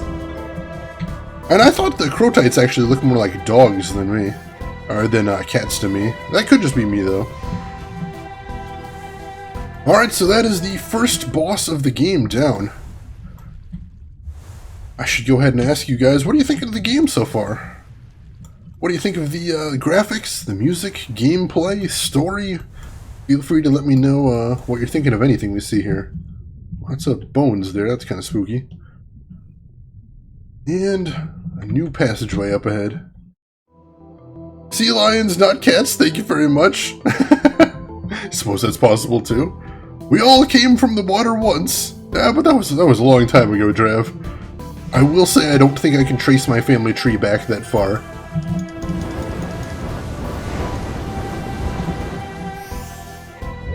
Alright, so you see now the boss guy got marked on my map right there. Very handy. Underwater cats? Graphics look indie. It is indie. 100%. You actually may recognize the graphics from some other places. This game was made by, what's his name? Or the art in the game was done by Derek Yu, who you may recognize as the guy who did Spelunky, which is another game I'd highly recommend if you like, it's a platformer slash roguelike. Or roguelite, as I know some people insist on calling it. If that sounds interesting, the idea of a platformer roguelite sounds any good, I'd definitely check it out. It's pretty cheap these days. And honestly, it's just a really fantastic play. Hello? Not sure what that is. Looks like there was another thing back the other way. I want to check that out too. Very light on rogue. Right, it's just it's randomized items, randomized enemies, and randomized tile sets, or randomized sets of rooms. But still, it makes a good challenge that you can run over and over again, which I appreciate. I do enjoy me some Spelunky, but I am, again, no good at it, so I don't know that you'll be seeing me play it very often. Alright, so there's a door right there that I can't get through. And it looks like a pearl holder there, too, so I have to find another pearl before I can get that way. But we will see about coming back that way later, then. For now, let's head out of here, and I think we'll be heading out of this area entirely. And we'll be moving forward with the ability to shoot things now, which will be a bit of a game changer, literally. The purity of roguelikes must be preserved. Seriously, I do know people that are like that. I know people out there that are very irritable about the difference between roguelikes, roguelites, and roguelike likes. And apparently there are different definitions for all of them, and if you don't adhere to their definitions, they will chew your face off. Which I don't want. Please don't chew my face off, internet people. Me, I don't care. If they've got some of the elements of what was traditionally called a roguelike, that's close enough. People generally know what you're saying then. I'm fine with that. That is me, anyway. How about you guys? Are any of you guys in chat right now a fan of roguelikes from the roguelike genre? Are any out there you particularly enjoy? I've actually got NetHack on my phone right now, and I do enjoy busting it out every once in a while. Although, again, I am no good at it. I think I've actually got a couple of roguelikes on my phone, too. I've got another one... So I've got another roguelike on my phone called Sproggywood as well, which is another really fun one. For Android, I think. There's probably an iPhone as well. That one's fun. I've got a couple of roguelikes on Steam as well. What do I have on Steam? Kingdoms of Kalimar, I have that one. That one's alright, but the final boss is kind of an asshole. And none of them have ever played Rogue 80%. I don't know. No, I've certainly never played the original Rogue. Most definitely not. That one's way, way before my time. NetHack's the oldest one I've played. But hey there, Siray, if I'm pronouncing that right. Siray? Welcome into the stream. How are you doing this evening? I hate roguelikes, but I can't stop playing them. Onanimous, you and everyone else. What's the other one? Kingdoms of Magic, or what is it? What is it? Magiel something on Steam? I have that one as well, and I come real close to beating it. I may actually stream that one at some point. That one's pretty fun. Hopefully I can actually beat it sometime in the future. But yeah, that's another roguelike I like. Some of the more action-y roguelikes, like Rogue Legacy, they're a bit out of my wheelhouse. I'm not any good at them, but I still enjoy them for the most part. Alright, so we learned the spicy roll recipe earlier, and as you can see, that actually makes my energy shot do more damage. But it is a 3-part recipe, so I can only make it here at Kitchens. Still, that is going to be very nice against bosses. Alright, and we can make Leaf Poultice, which is heal +1. We've got a couple of heal +1 things right now, which are very nice, and we're going to make a couple of them right now, I think. Because we always want to be stocked up on healing items, pretty much wherever we go. So first, let's make a Leaf Poultice. Since you can only hold so many items, when you get the opportunity, you are going to want to cook off some of the stuff to make sure you're leaving room to make more.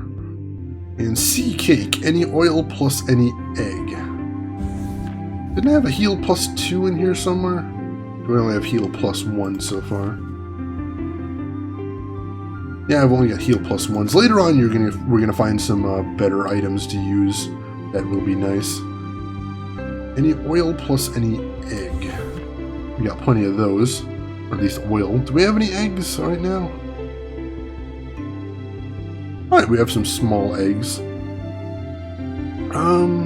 we have any spicy rolls? We have a spicy roll. We're going to want a couple of those, because those are really nice to have in stock. Oh, we don't. We just used up all the plant leaves. Oops. Oh well, Americans really produce the weirdest stories. The guy in Texas who sues his date? Yes, that's been all over the internet right now. I have seen that one. I mean, it doesn't really matter because it's going to go nowhere. But, I don't know, more power to him, I suppose. Let's try throwing a berry in there and see if that makes anything.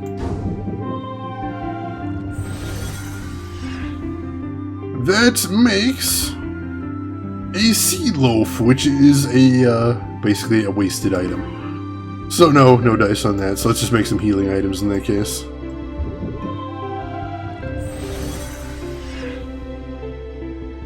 It's nice to experiment sometimes, and as a matter of fact, what if we were to throw a fish meat in there too? Does that make anything? Nope, sea loaf, damn it. Alright, we'll throw the last of these into another one of those. Alright, now we've got a good amount of healing items, so that is nice. Do we want to make anything else while we're here? No. That should be good for right now. Rogue was a good game. You were just a point, but then you got into rooms with items and enemies and had to go through it. Each step had to be calculated, and if you died, you lost everything. Right, the same with NetHack, which is, in a lot of ways, you could consider it the successor to Rogue in that sense, that it really built upon the mechanics without trying to sacrifice anything. Roguelikes with their jump and run techniques and progress are less strategic as checking your reaction time, thus no games for me. Not even stuff like NetHack. I mean, there's still plenty of turn-based roguelikes out there that make you lose everything. But yeah, I understand they're not nearly as hard as they used to be back in the day. I've never even come remotely close to beating NetHack even. But I still enjoy playing it sometime, and I feel like every time I play it, I'm learning a little bit more about the game. So that's pretty fun.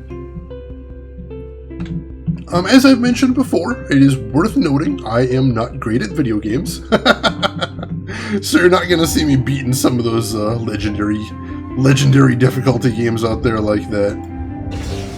So don't be too surprised about that. In more heroic times, texting in a theater would have got a pillory for good old whipping. into a pillory for a good old weapon. Yeah, the good old days. What days were those that they had texting? Alright, so we're good there. So next, I think either right there or right there. And I think we're going to want to check out that one first.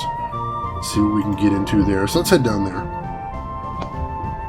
Heroic times, you say, too. You know, in general, I have to say I'm not too big. I'm not really majorly concerned about people texting in theaters, just so long as their phone's on silent. I'm okay with that, that's fine.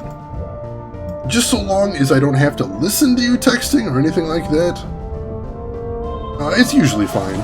I mean, there is the screen brightness, sure, but I find it's not usually an issue. And yes, I just squished that fish and got some fish oil from him. R.I.P. Fish Dude. Alright, what is in here? Big open area over here. There's some jellyfish. I'll gladly get their delicious oils. There we go. And where do we want to explore in here? There's down and there's up. Let's check down first. And what do we got down here? Oh, these little jumping bastards. Ooh. A little dangerous. And there's another one. I see you down there. Don't think I don't see you. Ow. And he hit me too, the bastard. Alright, and, here we go. A song plant. Let's see what's in this one. Ah, good, another healing item that could come in handy later. Is that a bone? I think that was a bone. I don't think those are good to eat, Naja. Don't cook with bones. Unless I guess you're making a soup. You can make a good soup out of bones, but I'll put it in like a sushi roll. You'll definitely choke and then you will die. And that's my tip for the day. Don't eat bones, folks. Oh, jeez. Hey, buddy. Oh, jeez! Oh, he's alive. If I remember correctly, this is one of the game's optional bosses. So what I have to do is I have to hit him in the actual tentacles, because that's his only weak spot, while dodging his children that he shoots at me because video games. Ooh, and he has blast. Oh, wow. Alright, so I might actually have to use some healing items on me, myself, because as an optional boss, he's actually pretty tough. Ow! Speak of the devil. Get some distance on me. Oh, nope. Oh, missed the escape button for a second there. I thought I was going to die. Holy crap. Alright, what do we got? Sea cakes? So, how you eat food in this game is you actually drag the item to her mouth, which is pretty funny. Let's go ahead and heal up to full. Or more or less up to full. And go. Oh, gotta switch forms too. Son of a bitch. Those body slams, those are dangerous. Let's keep killing his little children. Keep them off my case. Alright, changed color, that's a good sign. Gotta keep dashing, keep him away from me.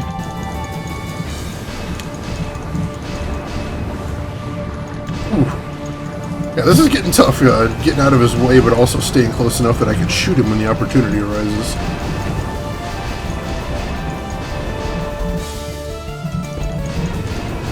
Come on. There's a little damage. Oh, jeez! Wow! Alright, that was dangerous. Got him! Yes!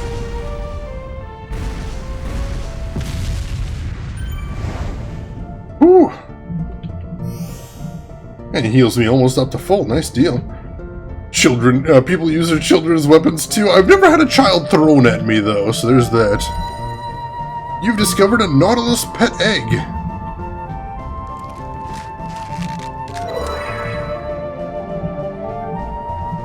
And I've got my first pet.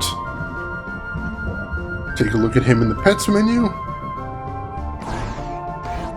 And I can deactivate him if I really want to, but why would I want that? I'm gonna let him float along inside me, and he actually does have an in-game purpose. which is just like those little babies that we saw floating around the mother. He will do a dash attack at any enemies that get near, and he's indestructible, so we don't actually have to feel guilty about him using him as a weapon of murder. Yes, steal its child and enslave it. No, befriend. He's a pet. We're friends. And that's my story, and I'm sticking to it. Now these guys, no, these guys all die.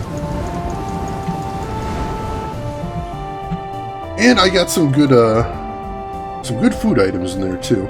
So I'm actually gonna head back to Naja's cave to save my game, because that was a pretty tough battle, and I had to use up most of my healing items, which is a good thing. I made all those healing items while I was in there, but now I'm a little short again, so I'm gonna have to do a little farming, see what I can't find. Optional bosses. Optional bosses are often the toughest bosses in this game, by a country mile sometimes.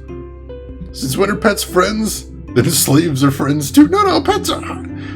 If you've got pets that aren't friends, I don't think you know what you're doing very good with pets. Like every time I've had a pet, they've been friends. Cats, usually. I've had some cats that I was very friendly with, really enjoyed them. Alright, I'm going to make a couple of spicy rolls, because those are nice to have on hand. Plant leaf, fish oil, spicy meat. Do I have any? Oh no, I still don't have any plant leaves. Damn it. This game really wouldn't be my cup of tea. I hate underwater levels, and the game is just one big underwater level. Fair enough, Drev. That's the trouble with variety streaming, is, not everyone's going to be a fan of everything I play, but that's okay. That's okay. Oh wow, I don't have any eggs or any leaves, so I can't actually make any more healing items, but I do have leaf poultices, so I should be good for a bit. I'll stick with that then. Slaves work, pets just waste resources. Yes, but adorably usually. And you can get some stuff back from a pet. Like if you have a pet cat and you like cats, then I find they're very calming. Or if you got a dog and the dog's very active, then you can get some exercise along with the dog. That can be nice. It's all in how you look at it. Perspective. Perspective is all it is. The only underwater game that I enjoyed was Aquanox, because I hate freaking... I hate a freaking submarine that was overloaded with weapons. Or had a freaking submarine, I imagine. Yeah, I could imagine that being a good selling point right there. I'd be on board for that. I'm trying to think if there were any other underwater games I've enjoyed. And I can think of one already. Echo the Dolphin. Echo Tides of Time for Genesis back in the game. Seriously, Echo was a fun game. I had fun with that one. Anybody else a fan of Echo in here? Just me?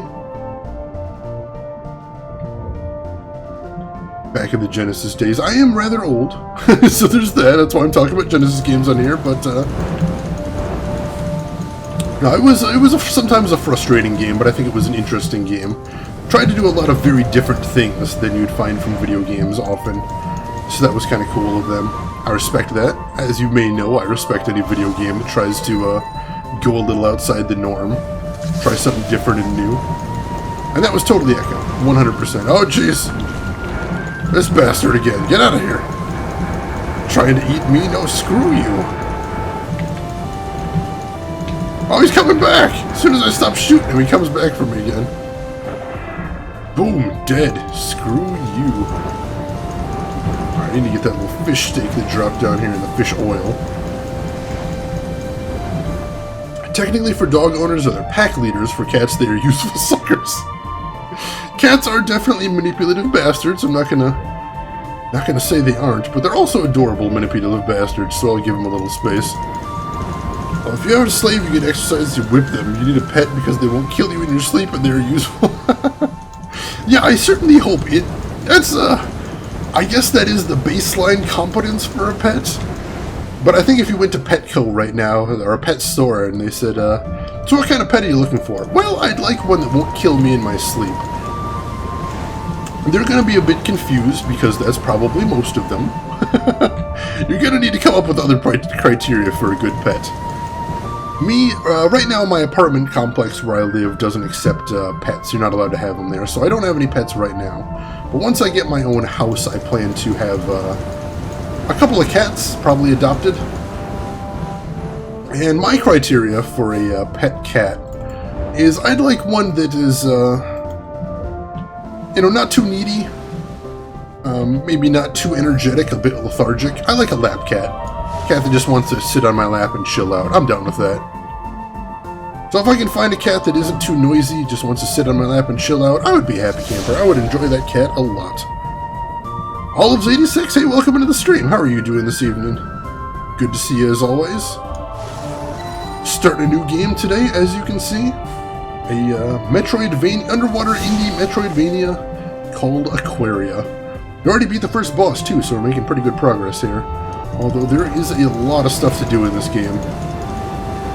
So I'm not gonna say we're deep into it or anything. There's an egg good, so we can use that on some healing items. And we got some leaves too, so we can make some spicy rolls. I'm gonna want to stock up on those. A cat would certainly kill you in your sleep if they could, and then play with your disemboweled guts. Yeah, cats are definitely known to devour the flesh of their owners if they die, but that's sort of instinct, I guess. Cats can still be very nice companions to have, I think. Or at least all the cats I've known have been. Oh, it looks like we've already been. Oh no, we've been right next to here is where the energy temple was. I was confused for a second, so I think right now we're actually just in another segment of the energy temple. So we'll see if there's anything interesting over here that I think we have to go over by the ancient turtle to find the next path forward.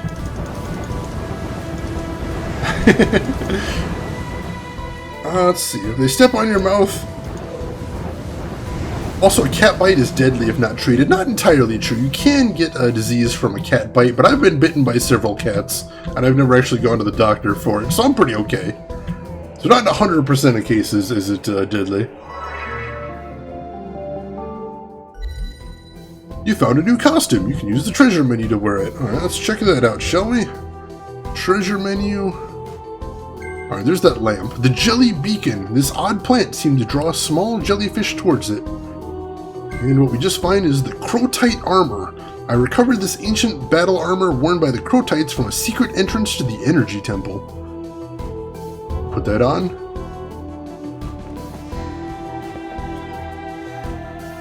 And check that out.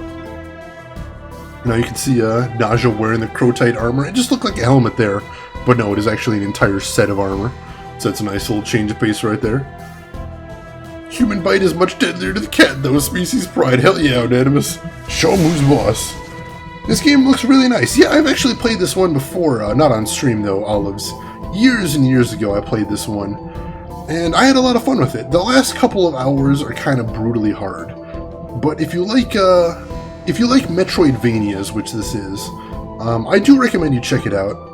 Pretty much anytime there's a sale on Steam, you can get this for very, very cheap. And we're not that far away from the Steam Summer Sale, I don't think. Oh, what, another month away, maybe? Oh my god, I am saving up for that so hard. Armor is not a bikini, I disapprove. Honestly, wearing any sort of metal armor underwater seems like a bad idea. It seems like it would make swimming that much more difficult anyway. But, hey, she's the mer person. I'm gonna trust her judgment.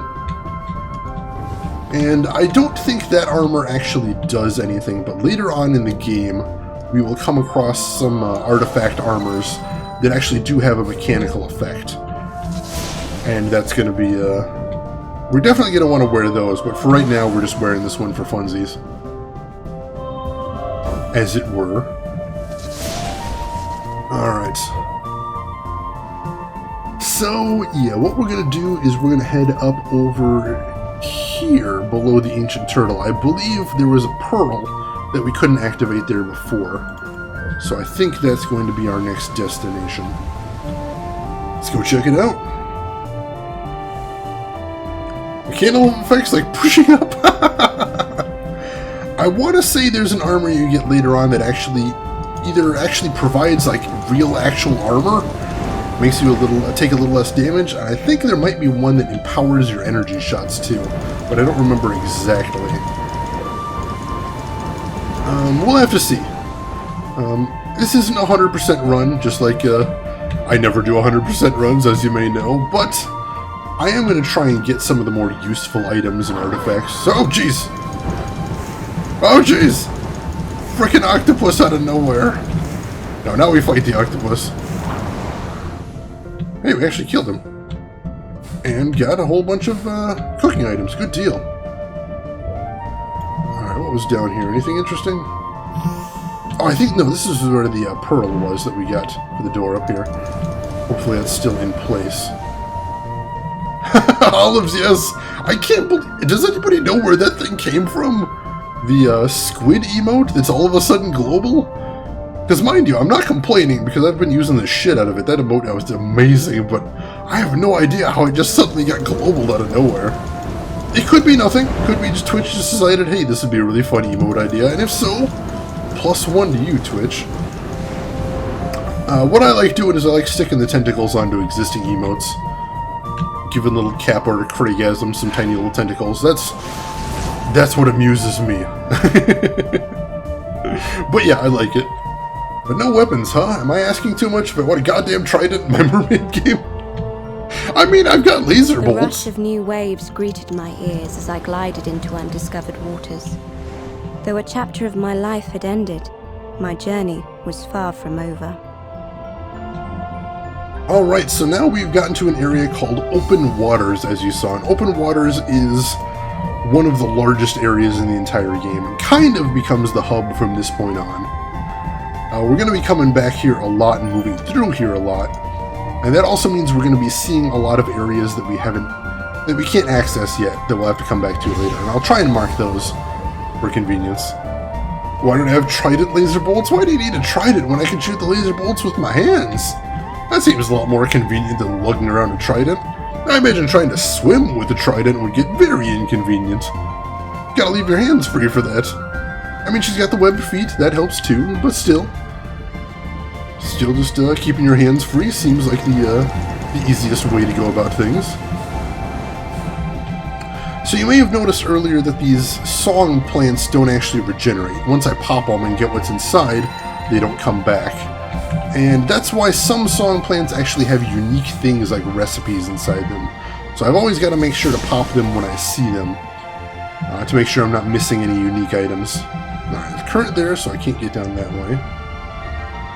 I wonder if we'll get a laser trident in the next Star Wars movie. You know, they seem to always want to be making new types of lightsabers. And at this point it feels like they might be running out of new things. After, what is it, Kylo Ren's lightsaber with a sort of light crossguard, or whatever you want to call that down there? It's new, certainly. I don't know if I like it.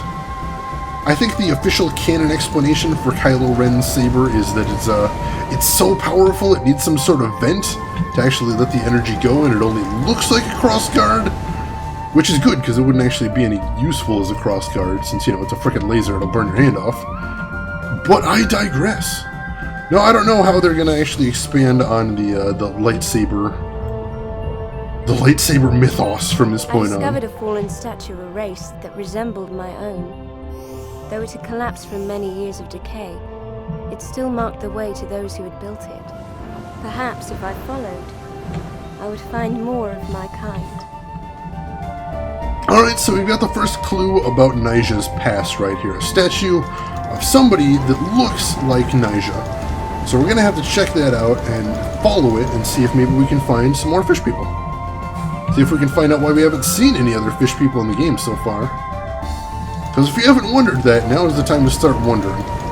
For those that weren't here right at the start of the stream, part of the story is that Nija just sort of lived alone, as kind of like an animal, not really thinking about anything, just sort of enjoying herself in the world around her, until she saw a weird specter-like thing that gave her a strange vision of other places, and that got her curious, and she decided to start exploring the ocean and asking questions like, why have I been alone all this time? Where is the rest of my race? Is there more to my race? All valid questions, I think. The official explanation is, oh man, should we do something new with the lightsabers? Sure, let's come up with some stupid designs that make no sense. Ice cold draft, but not entirely inaccurate, I don't think. Dual Blade was so cringy, it's like they wanted or BioWare to use more D&D weapons in KOTOR, which they might have. I'm not going to rule out that explanation. I mean, I like things like Darth Maul's double-bladed lightsaber. That was pretty cool. And I think it made a lot of sense, too, as far as the whole design. And that Darth Maul fight, amazing. Absolutely amazing. And here we have some of my least favorite enemies in the game, these little crab bastards that throw rocks at you. And because they're rocks and not energy bolts, you can't actually use your shield spell to block against them, so that sucks. And they drop a rock when they die. Of course, so if you're right underneath them, you'll take some damage. How does she know language if she was only a lone feral mare? We've never seen Nyjah communicate with anyone else. So it's possible she knows language only in the sense that,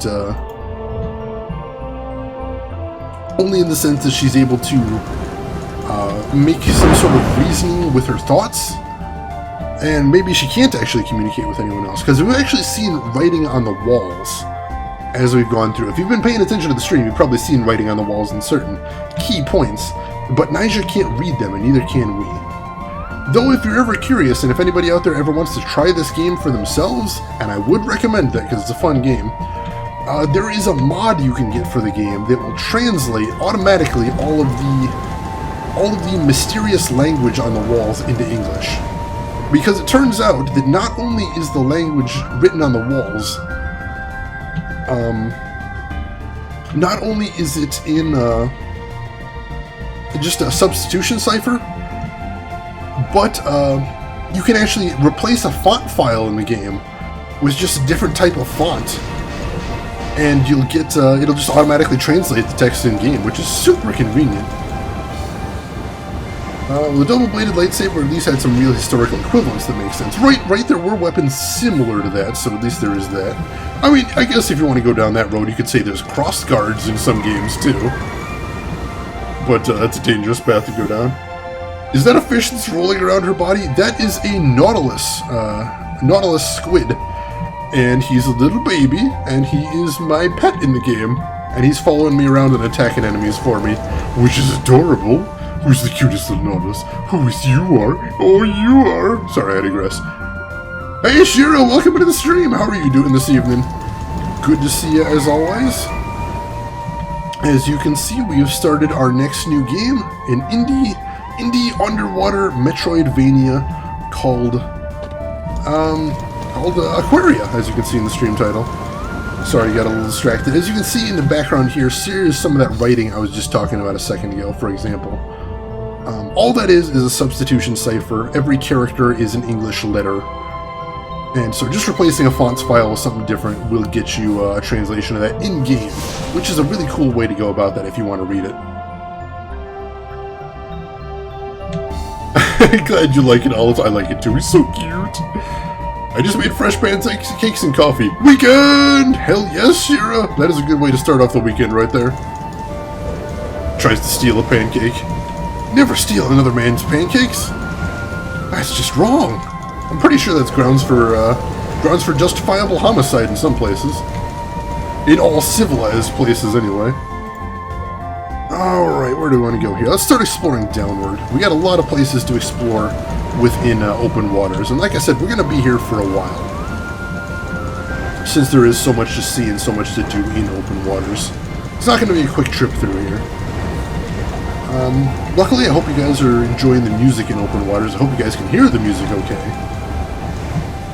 Because this is a fun area. I do enjoy it very much. Don't test me! There you go! I was just talking about how I just love sticking those tentacles onto other emotes there. It gives me joy. It makes me laugh.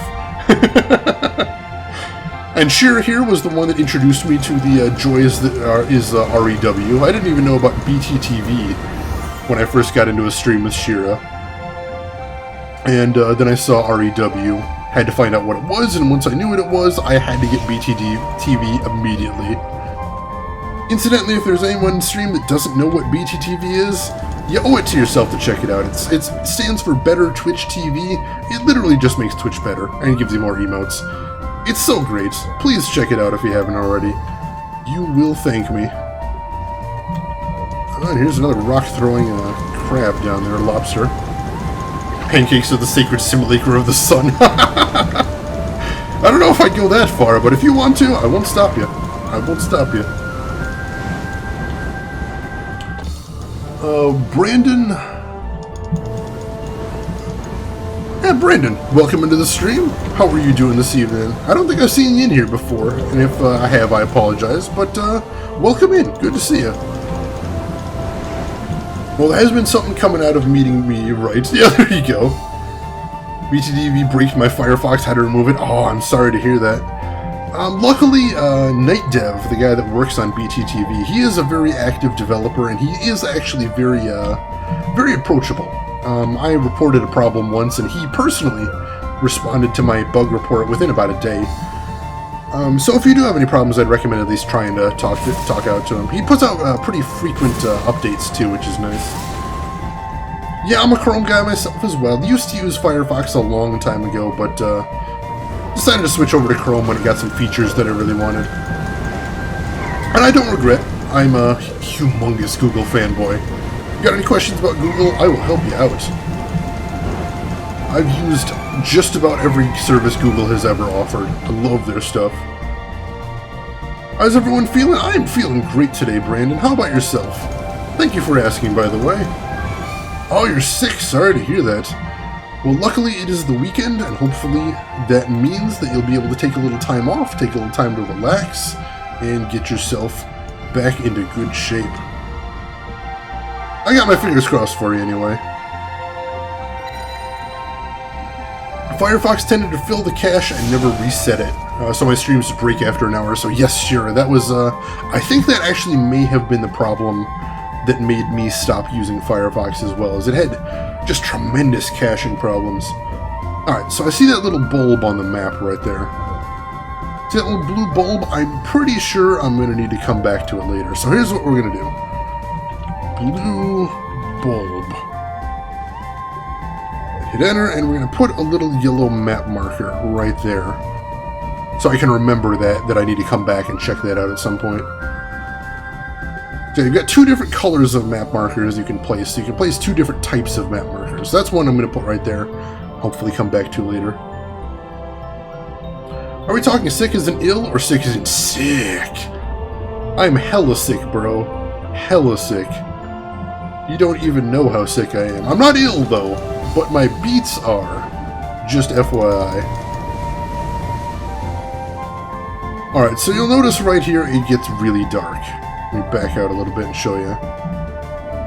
And you notice when it gets really dark, I can't look at my map either. So I can't go down there yet. I need some way to pierce the darkness so I can see down there. I mean, technically I could just swim down there, but I'd probably die because I can't see anything. So we're going to mark that as something to come back to.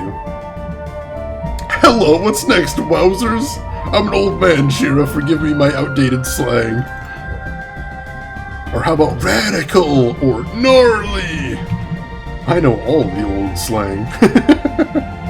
If it is old, outdated, and no one uses it anymore, then I'm probably all about it. All those words remind me of Life is Strange. I still need to play that. I kind of considered playing it on stream, too. Has anyone else played Life is Strange in here? Anyone have any opinions about it?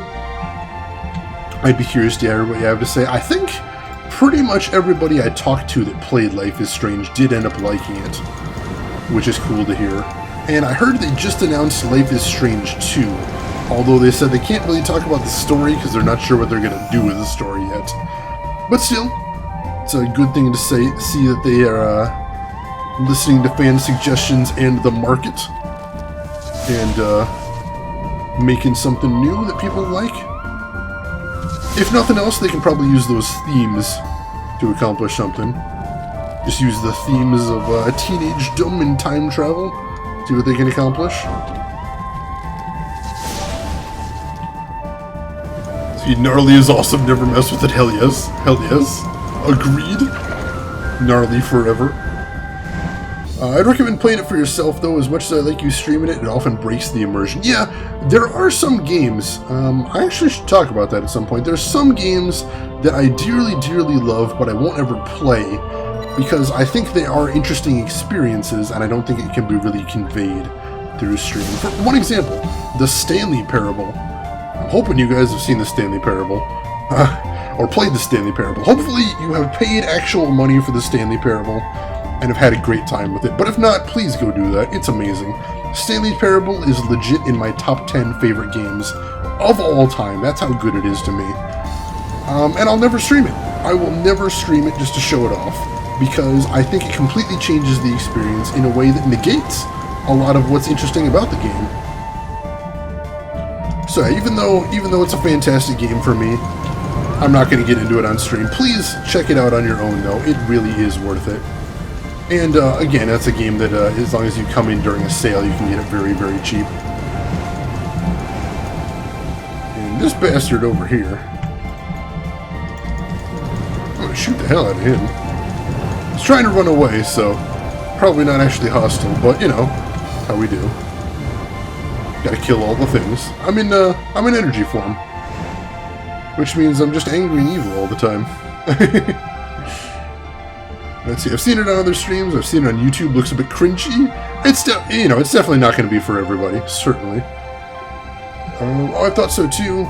That I played the whole thing in like 3 days. Yes. You can beat Stanley Parable in like 10 minutes, but really, there is like there's a good 3 days worth of content in there if you really want to get into it. The music and the story, if you let yourself go with it, it is awesome. All right. I consider that a good review. A fractured tablet lay nearby. I stared at it, and though I didn't understand how, I could read what it said. This had been a city called Mithalas. An entire city in ruin. Were there no survivors? Alright, so Naja has found a city of what appears to be her people, but it seems to be in ruins and there doesn't seem to be anybody here, so that's not a good sign right off the bat. So we're going to have to explore it and see what we can find in here. It kind of broke me at the end, even though I knew it was coming. I got the music on a USB in my car, too. Wow, that is high praise. There's not a lot of video game soundtracks I would actually like listen to just all the time like that, but if you can find any that are that good, good deal. And yeah, I've heard it does get pretty emotional near the end if you are the person, type of person that looks for that kind of thing, and I totally am. So yeah, I suspect Life is Strange is probably a game I would enjoy very much. So I don't know if I'm going to stream it or if I'm just going to play it for myself. I mean, honestly, the problem with playing it for myself is I don't play anything off stream anymore. I pretty much only have time to play games on stream these days. I've been trying to cram in a little bit of Heroes of the Storm every once in a while, because I tried that out to get the Overwatch skins, and I ended up really liking that game. And apparently I'm like the only person on the planet that does. I'm told I'm very strange for liking this game, but that's fine. I can be the strange one. I'm fine with strange. But yeah, it's between work and stream. I really don't have a lot of time to play just video games on my own off stream, which is sometimes a little frustrating. But you know, I like streaming too much to just stop. And I don't want to cut down my hours any, because I only get 3 days with you guys, and I really want to make the most of those days. So for right now, it just kind of is what it is. Let's see. Not just near the end, there are some parts that remind me of decisions I made in the past, and I'd change them if I could. If the story wouldn't have done it, it'd have been the message of the game itself.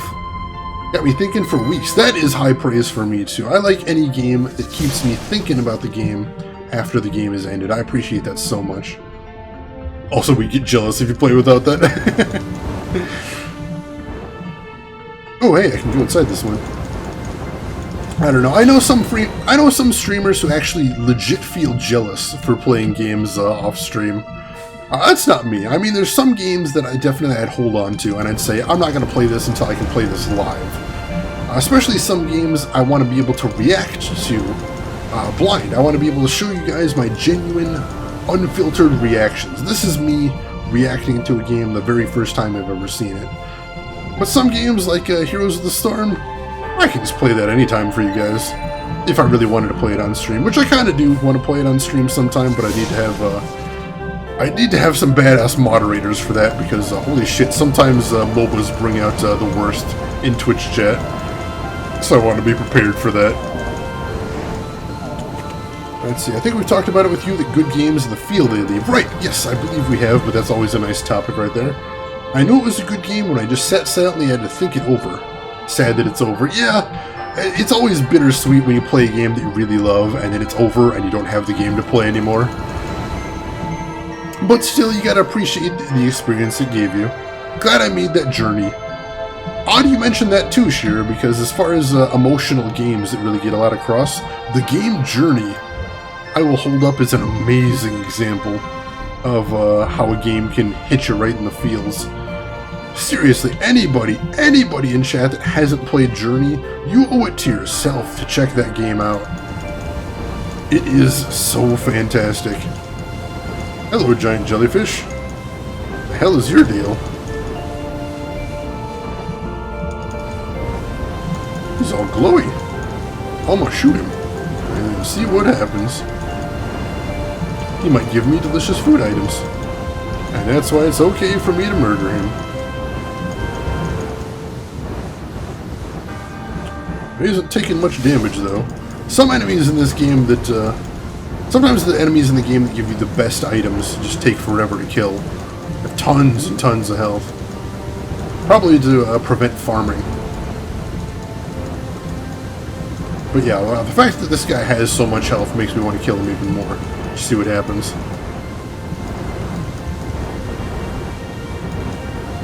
This is not getting me anywhere though.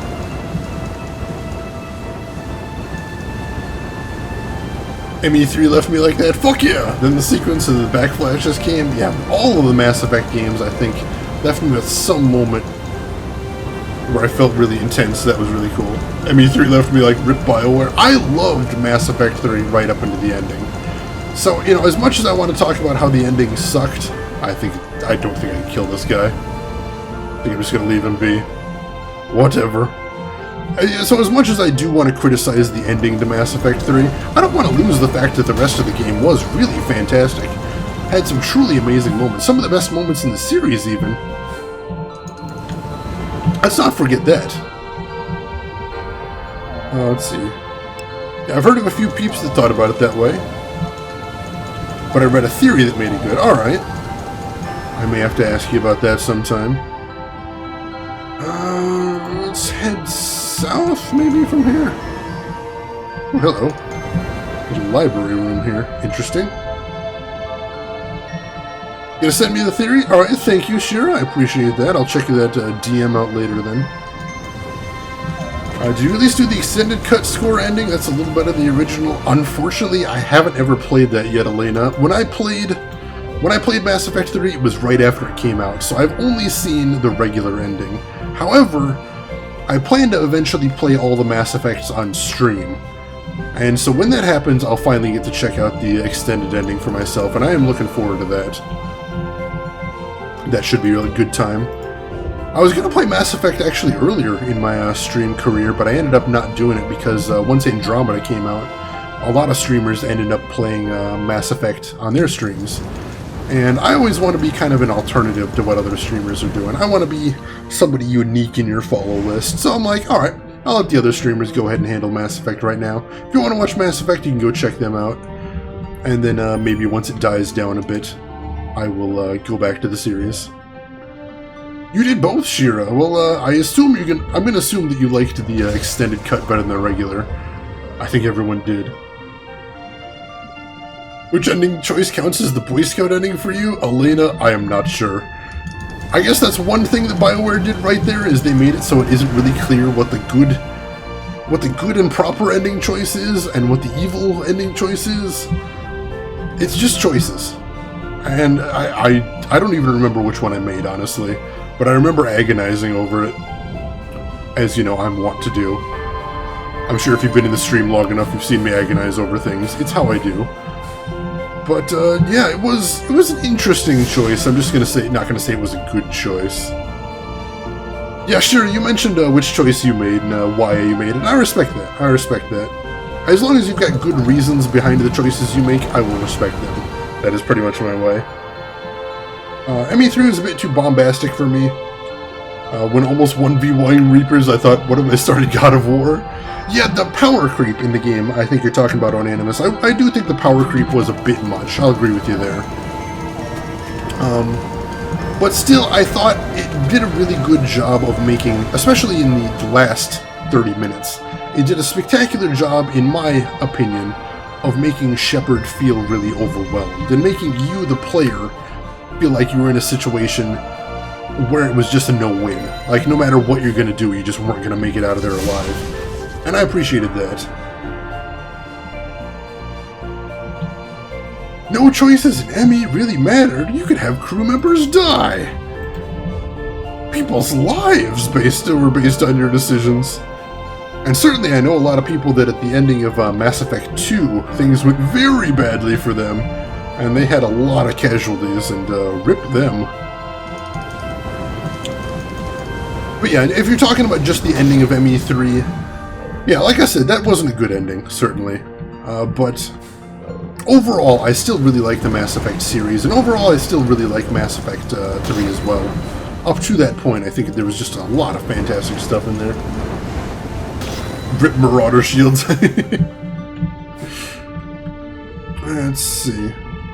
The other two are Reaper Deceptions. I'm gonna say I don't remember enough about the game to say how that played out. But I wouldn't be surprised if they have some sort of in-universe explanation for why you're able to kick a little bit of Reaper ass. Either way, I'm fine with it. I'm fine with it. Alright, so I'm doing a little exploring here, but I can see they're probably going to want me to move to the right at some point. Hello?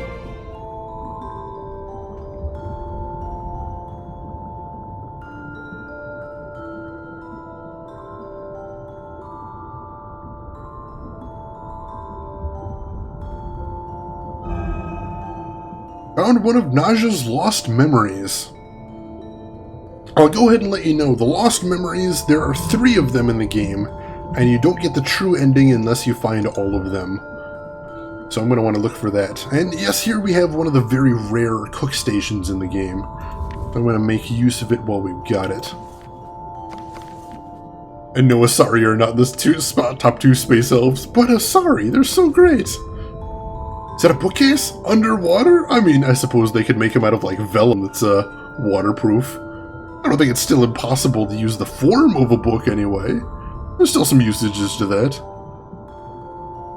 Let's see. The theory is true what BioWare had in mind, then well done. I'll have to check that out later, Shira. Thank you for letting me know. How could they write or print in ink underwater? It wouldn't work, unless the ink was like a wildly different composition. Something like some sort of underwater Sharpie that only transferred directly when you press down. Hey LTG, welcome into the stream, and thank you for the host there. I appreciate that, dude. How are you doing this evening? We're just cooking, so excuse me for a second, this isn't going to be tremendously exciting. Right, plant leaf, fish oil, spicy meat. Where's my plant leaves? Thought I had some plant leaves, don't I? Here we go. And then some fish oil. Boom. Gonna go ahead and make as many of those as we can. Just because those are nice to have on stock for boss battles. And the spicy meat, you don't come across too much of it, so I just want to go ahead and use up our stock of spicy meat making those. There we go. And that gives us a good, wow, 7 spicy rolls. Alright, so we're almost full on spicy rolls, so that is fantastic. An underwater Sharpie! I'm gonna start a Kickstarter campaign right now. Get me in on that action, Shira.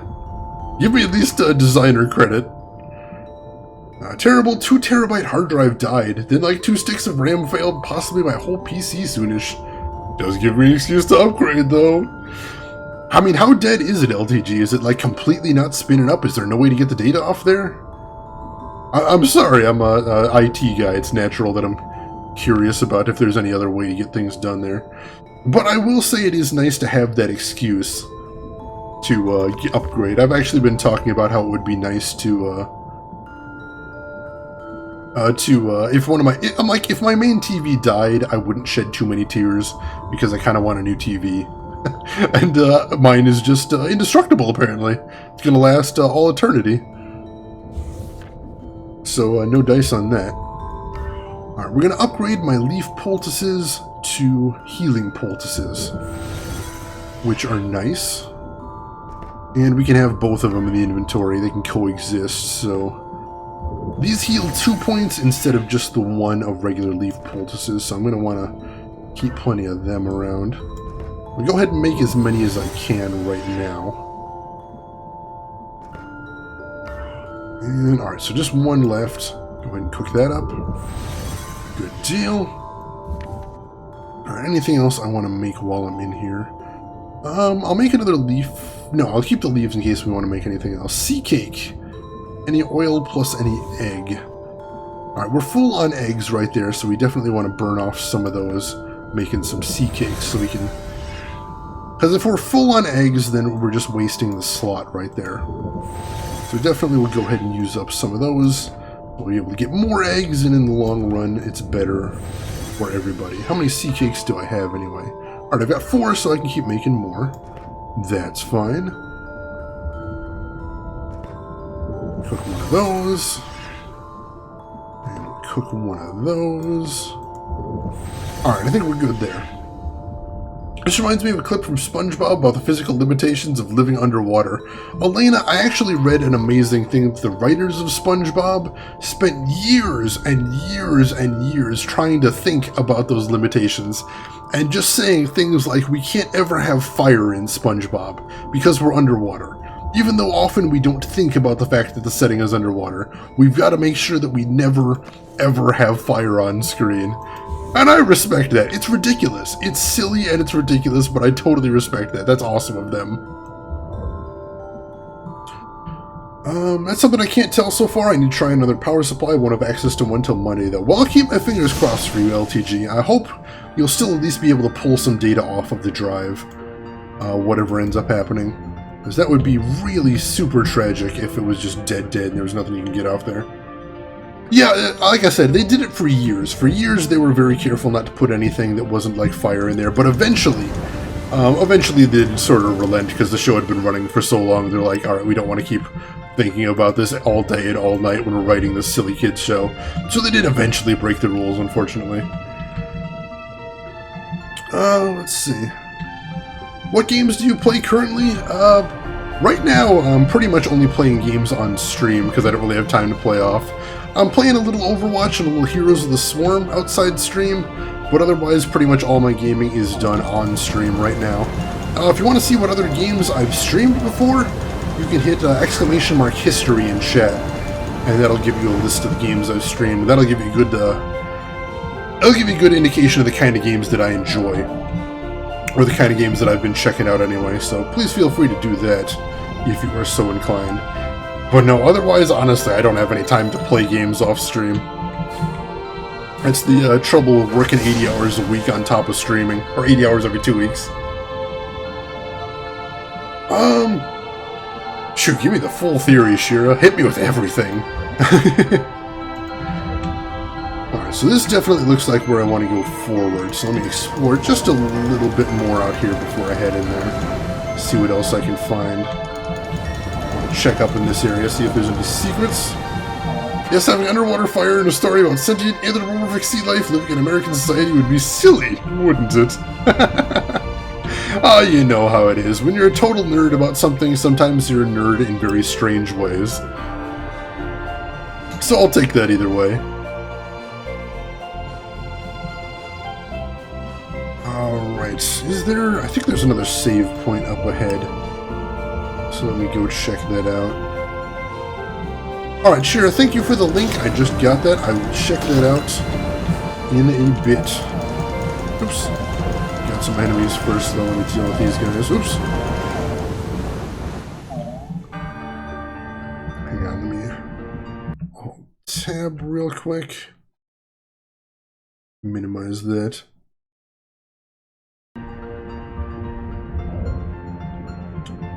Let's see, who do you play on Overwatch?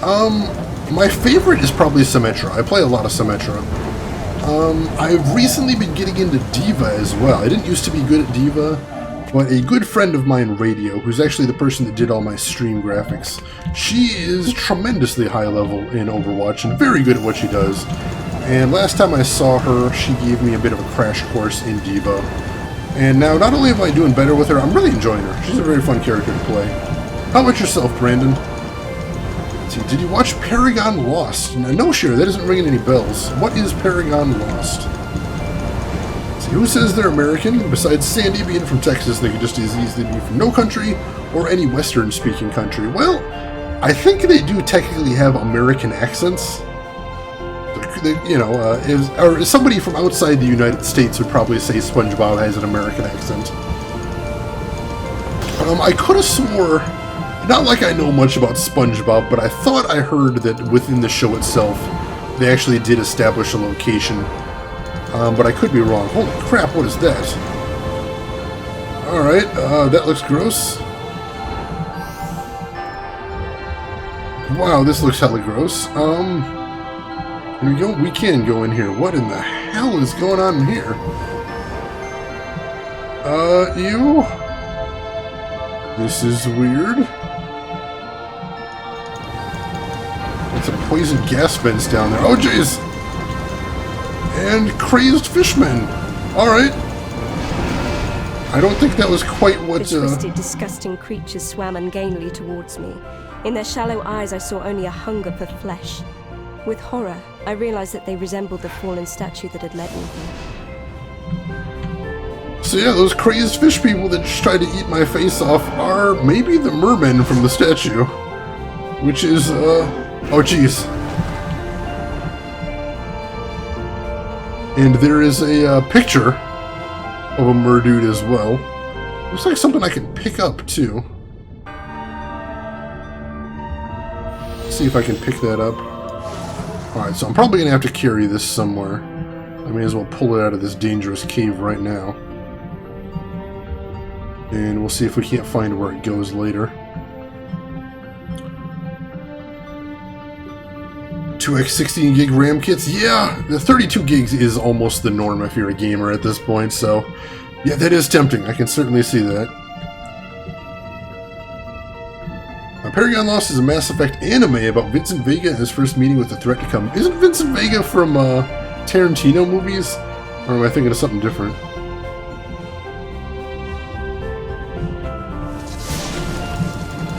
Let's see.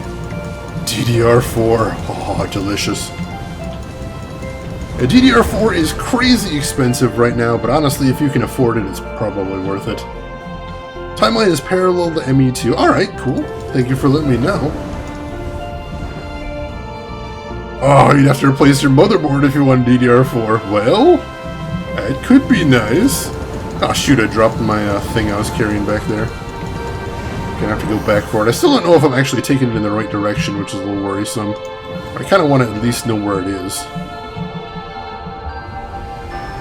Let's go grab it, see if we can carry it somewhere.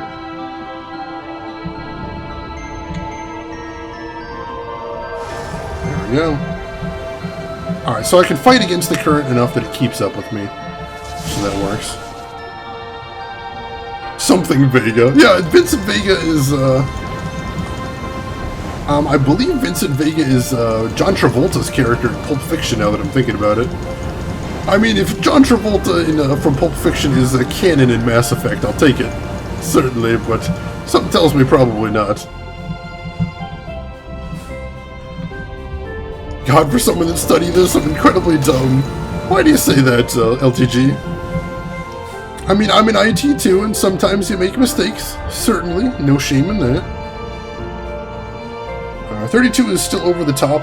You only need that for 3D graphics, or, well, alright, maybe it's not necessary if you're a gamer, but if you're a streamer, I should say, 32 gigs is pretty much necessary.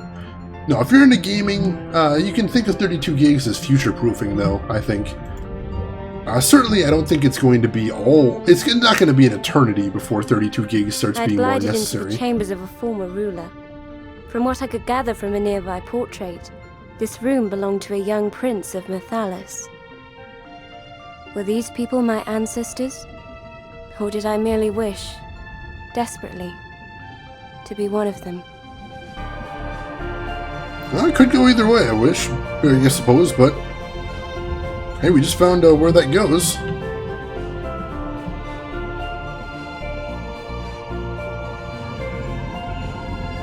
And there we go.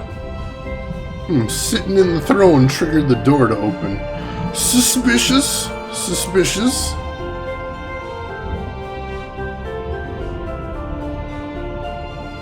Go out and get 4 of those kids. Holy shit. 16 is more enough at the moment because for games the integrated RAM is important. I don't think Vincent Vega would make it in Mass Effect, but Samuel L. Jackson's character could totally pull it off. But he's walking the path of the righteous man, though. So I don't know that we'd actually get involved in too much of the Mass Effect stuff. James Vega, that actually does sound familiar. I think James Vega might be what it is. I don't care, I'm going to think of it as Vincent Vega now. That's all it is for me. Alright, so that's clearly where we need to go, but I want to explore around a little bit before we head in that throne room, see what else we can find. We're saved anyway, so if anything terrible happens, we can just go back to that save, so we are good. I don't think I've had any deaths so far in this game, but we're about to head to another boss battle, I think, so that might change real fast. The Princess of Mithalas had lived here. I wondered if I'd been her once upon a time. I fancied myself ruling here in ages past, with a faithful prince at my side. It's possible. Since Naja doesn't know her history, we don't really know what she was in the past, if it was anything in the past. Thank you, Brain. You never really had a chance to embarrass me. No. Don't think of it as embarrassing yourself. Think of it as amusing the rest of chat. That's the way I think about it anyway. That's the basis of comedy. Being willing to flush your dignity for a good joke. I appreciate anybody that's into that. Jules Winfield, Spectre, headcanon confirmed. Sign me up for that, Elena. I'm down for it too. What does the Shadow Broker look like? Does he look like a bitch? Then why are you trying to play him like a bitch? Beautiful. This is all I'm going to be able to think of next time I watch Pulp Fiction. Which will probably be soon. I love that movie. Alright, so here... there's some steam, and I'm not going to wander into it, but as you can guess, if I touch it, it's going to hurt me. And we're not actually going to be able to get through there for a very, very, very long time, or perhaps even ever. I think that there's actually an optional ability you need to use to get past there. But still, I'm going to try and remember that too, because that's actually a very important... there's a very nice item up there, if I can ever make it up there. Alright, so I have stalled enough. So let me save one more time.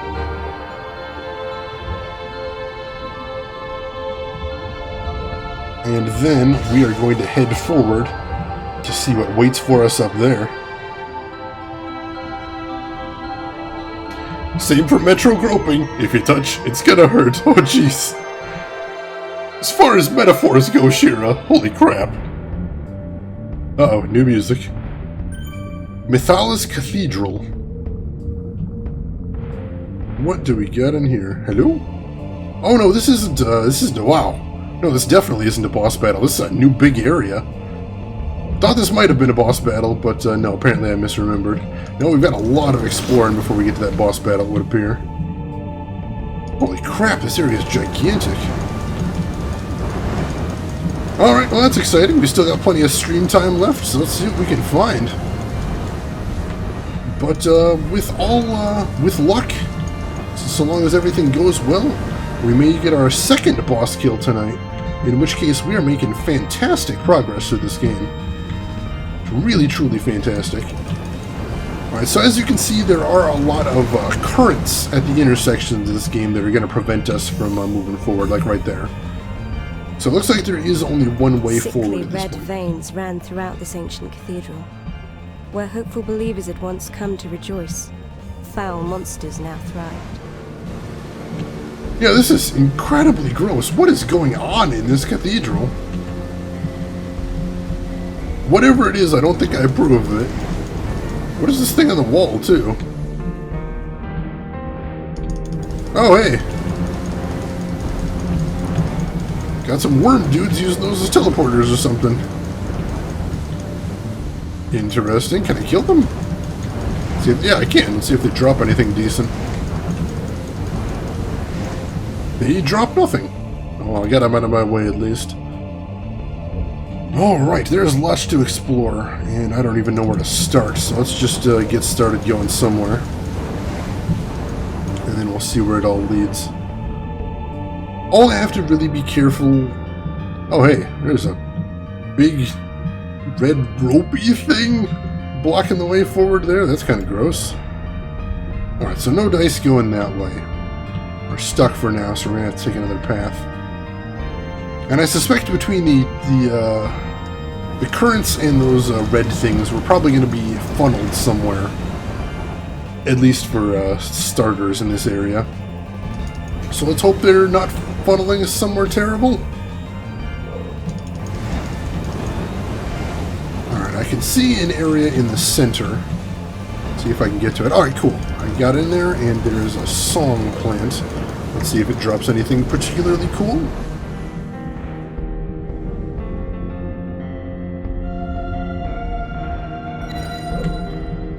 Oh, just a spicy roll, nothing big. I think I'm actually full on spicy rolls now though, so that's good at least. Heading into the boss. Not heading into the boss, but I presume there's going to be a boss in this area somewhere. This place is kind of too badass to do without it. Alright, so you can see these currents I can swim against a little bit because they're not super strong. So they just sort of guide me instead of actually forcing me anywhere. So I can explore around here a little bit, and that's what I'm going to do. Alright, so it's a big circuit, but there's nothing else here except that little inlet. So forward from here. Let me be your gropey thing. Sure, that would be the strangest Valentine's Day card I had ever gotten, if I actually saw that. That's all I could think of when I first saw that line, is wow, that would make for a strange Valentine's Day card. Which honestly I think says more about me than anything, but... Of course, Shira. You can be my gropey thing anytime. In my heart, Shira, you'll always be my gropey thing. Oh geez, more crazy mermen. Oh hey, spicy fish meat too. Ow! Damn it! Son of a bitch bit me! Ow! Luckily it dropped a little bit of health. That'll get me back up to full. And here we have another red ropey thing blocking me off from going down there. So it looks like the two red ropey things I've seen so far are blocking me from going south. And then over here on the map, these two passageways had currents. So there must be something down in the south part of the map that I'm going to need to access at some point, but right now I can't. Whoa, jeez! Alright, we got a beholder. We have a beholder. Ooh.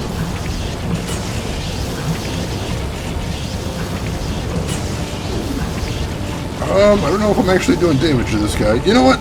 I've got a shitload of spicy rolls. Why don't I eat a spicy roll? Buff up my attack a little bit. Energy shot +1 for 45 seconds. Hell yeah. Let's see how he likes that. Ooh! You can see it actually looks different now too. It's a bigger shot.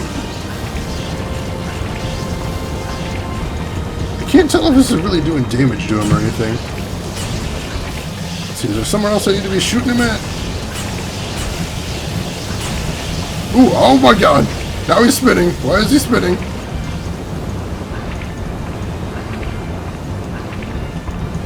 Was that significant?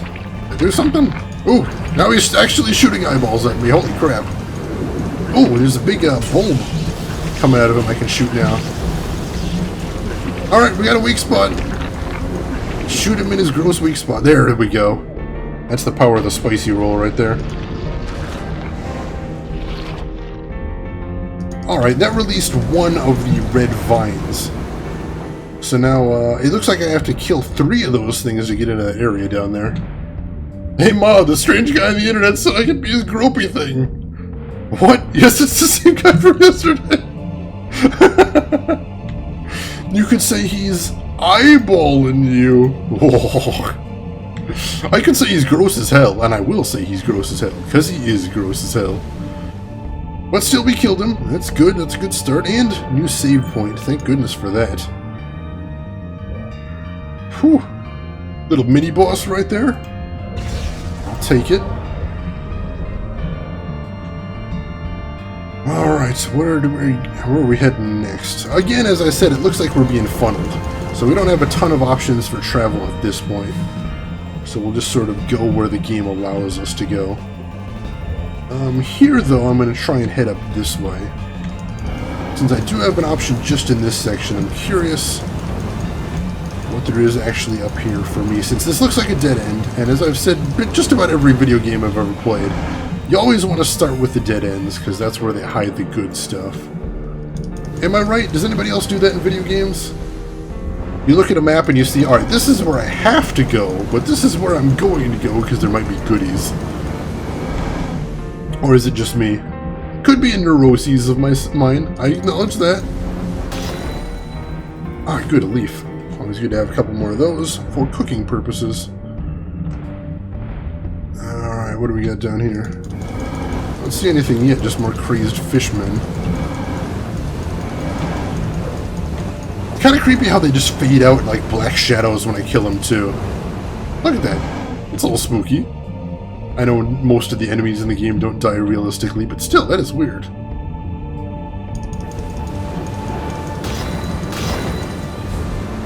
Learned the rotten cake recipe and the tough cake recipe. We'll check those out in a second. See what those are. Alright, recipes. Tough cake. Heal +2, defense +2 for 15 seconds. Holy shit, I'm going to want to make some of those. I may make some of those right now, as a matter of fact.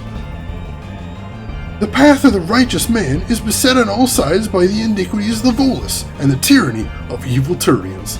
Blessed is he who, in the name of the council, shepherds the humans through the valley of citadel politics, for he is truly his brother's keeper and the finder of lost quest objectives. And I will strike down upon the Reapers with great vengeance and furious anger, who attempt to assimilate and indoctrinate my brother. And you will know my name is the Spectre from Inglewood, when I lay my vengeance upon thee. Insert pew pew right there. Elena, well written. I love it. Alright, holy shit, let's make some tough cakes. That is beautiful. I love, no, it's basically just puns right there, as far as I'm concerned, so I love stuff like that. Alright, I will turn pretty much all my sea cakes into tough cakes, because they're so much better than sea cakes. And we're almost full on rubbery meat anyway, so we need to burn some of that off, make space for more. Rubbery meat can be a little hard to come by in the game. We want to make sure we've always got the opportunity to grab it when we can. Can somebody make me a poster out of that with a Normandy in the background or a wallpaper? You know, sure, that actually might be doable. I may look into that after stream if I'm bored. Or, oh no, I probably gotta get to bed early after stream today because I gotta get up during the actual daytime and go to a wrestling show today. But I may look into that at some point. That would be amazing. Alright, what was the other one I found? Rotten cake, I think. Rotten cake? Heal -2. Well, that sounds super useful. I'll get right on that. As a matter of fact, I'm just gonna junk that. Nope, see you, rotten cake. Don't need any of you. Alright, back to the game. Did I mention one of the Paragon Lost characters voiced by Laura Bailey? You did not, but that is very cool. Makes me want to watch it even more so. So who are you fighting in the wrestling show? I'm not fighting anybody in the wrestling show. I'm watching the wrestling show. And then the other people are doing the fighting for my pleasure, my viewing entertainment. Did I mention that I like Laura Bailey's voice? You did, Shira, but you're not alone in that. I think a lot of people would cop to enjoying the vocal stylings of Laura Bailey. Like, really, really like. No shame there. She is a fantastic voice actress. I am on board with that. Let's try taking the upward path here, see what's up that way. Wait, I thought you fight too. No! No, I'm not quite in shape to be a pro wrestler or anything like that. Otherwise, I'd probably be doing an IRL stream of me wrestling some dudes. That'd be a hell of a Twitch stream right there. You want to go viral, that's how you do it. And assuming the other dude is actually a wrestler and not just tackling people on the streets, I suspect that may be more trouble than it's worth. Oh crap! Just gonna check my map right there and the dude ambushed me. Alright, so I'm not sure what's in that other path. This way seems to be getting me where I'm going though, so let's keep going here for now. Crazed fish people. Yeah, no, I will admit it, it's one of my nerdy guilty pleasures, is I really enjoy pro wrestling. I think I like the athleticism. I think as far as writing, it's a big writing challenge because there's just so goddamn much of it to write. And your tools for writing it are kind of limited because even though it's a fantastical premise, you know, you're limited by the mundane. So I find that interesting as well. But yeah, I know a lot of people wrestling makes them violently disgusted, and that's okay. Different strokes for different folks, as they say. But it is something that I enjoy. Oh boy, more rotten meat. I suppose it makes sense to be finding rotten meat in ancient pots, though. But it doesn't make it any less gross. Yeah, that's fine, Onanimous. I know it is not for everyone, and as I said, that's fine. That's fine. I enjoy it, and that's all there is to it. No one else is required to. Alright, big open area right here. Kind of curious what's in here. But it might actually be that thing that we pulled the rope off before. That's possible. This is the big central room where we access whatever's behind that door once we're all finished. We shall see. We shall see. Right now, I just want to map it out a little bit and see if there's anything interesting. I actually got into it as a teenager. I had a friend as a teenager that got me into it. And originally I was like, oh no, this is dumb, I don't want to see it. But, you know, having somebody that's really enthusiastic about it and can really explain some of the elements, it makes it a little easier to get to. That is one of my, nerdy niche hobbies right there. Another one is I really enjoy MMA, specifically UFC. Pretty much any UFC pay-per-view, you can find me over at the local sports bar watching it. I enjoy that a lot. I was just watching that UFC last weekend as well. Had a lot of fun with that. That was a pretty decent show last weekend. I don't know if we have any other MMA fans in here, but that's a big thing for me. Yeah, exactly. It's kind of like superhero comics. You definitely have to have a high tolerance for cheese, Onanimous. Because it is definitely going to be cheesy, but I absolutely do have a high tolerance for cheese. I can take that stuff. Alright, another red ropey thing right here, and that's blocking our way off. Leeching poultice. Ooh, another recipe here, too. Alright, so no way through there. So what do we need to do next? Looks like we've explored pretty much everywhere, but we must be missing something. So what are we missing? I guess we'll head back to the central room and head south. I thought there was some currents blocking me off down there, but I'll have to check it out. I'd say, if you're not fighting, and you're not the thug wizard, who the fuck did I bet on? Sure, I'd forgotten all about the thug wizard. That's amazing. Thank you for reminding me that that was a thing. Alright, no, there's a purple ropey thing blocking me off down there. So, where do I need to go next? I'm sure I'm missing something. I'm just not sure what it is. Let's go ahead and check, I guess, all the areas we hadn't gotten into before. We'll head back to the start and see if there's any other direction we can go to from there. Ooh. Or we can't get back through that current. Oh, man. How do we get back to the start, then? I don't know. I guess I'll make another loop around? Yeah, I guess we'll have to make another loop around, see what else we can see going forward.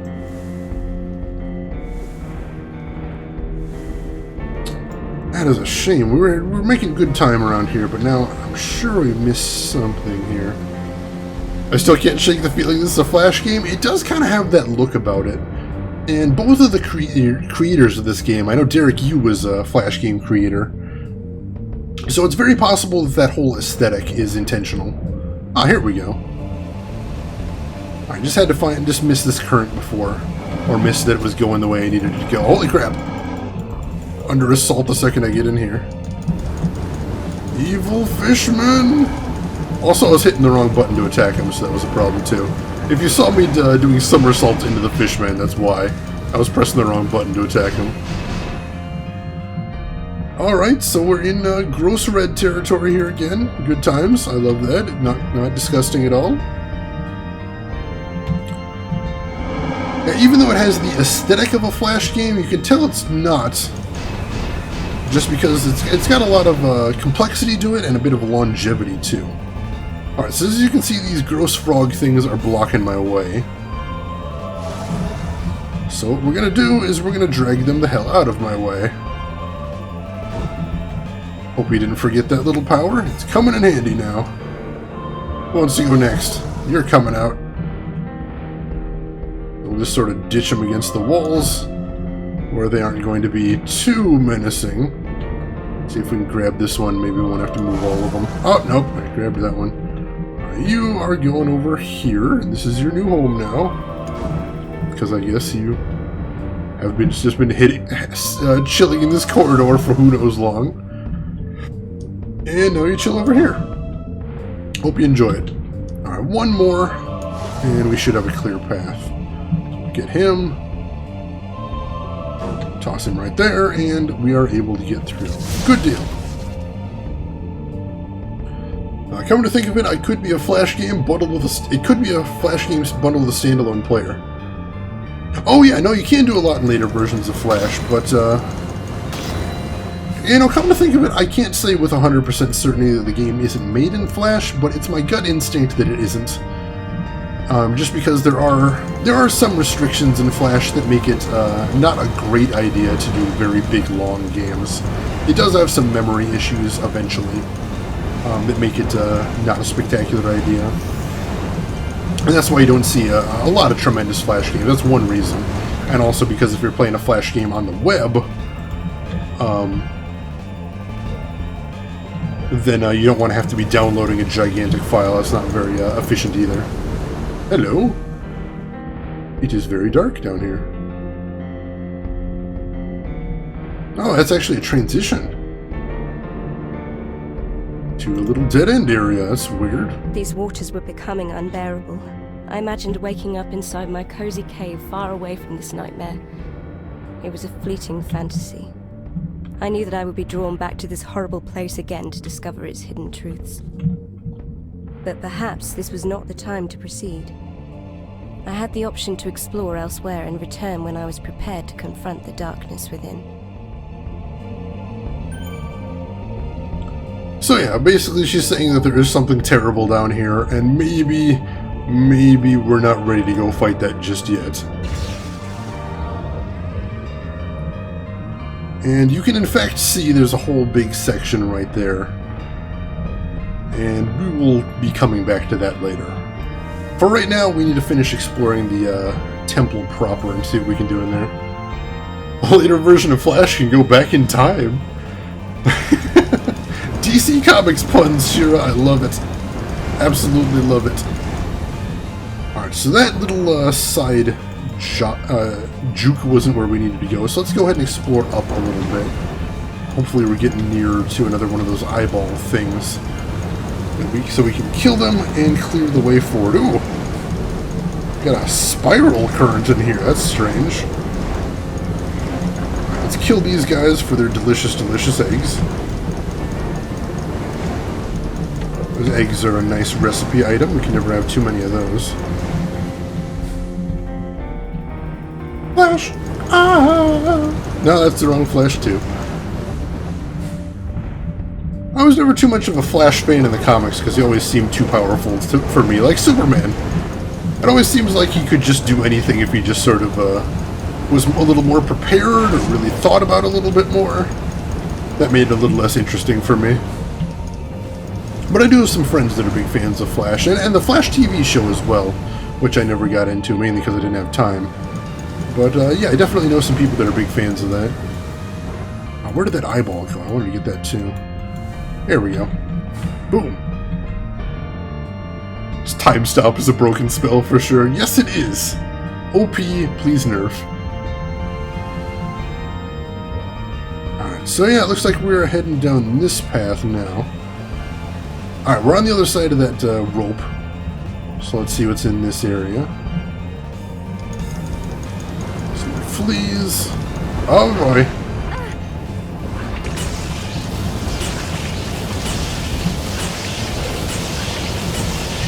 And spin, you big ugly bastard. Ow. Alright, and then his weak spot came out. Incredibly gross weak spot. Let's go ahead and eat another spicy roll to power up. And then kick his ass. With spicy roll power. Double damage for the win.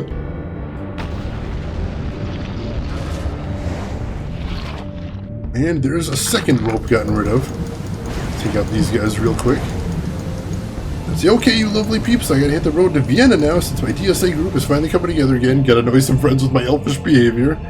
Alright, Shira, thank you so much for stopping by. It is always a pleasure to have you here as well. Good seeing you, and I hope your trip goes well. Enjoy Vienna, and tell your group Shayna's Game said hi. And when they ask who the hell that is, give them no explanation whatsoever. Just let it be a mystery. Alright, so that is 2 of the eyeball monsters down, and we are getting kind of good at beating them up. So can we go down from here? That looks like the best path forward. Because we still need to find that third one. And then presumably the real boss of this place. Alright, so here's the actual gateway into the boss level itself, I presume. And no, we can't go into that until we get rid of that third one. But where could the third one be? It looks like we're gonna have to head back to the start and see if we can go north. That's the only other path I can see. So let's pick one of those paths and hope that's the right way. Fingers crossed, folks, otherwise it's gonna be a lot of backtracking.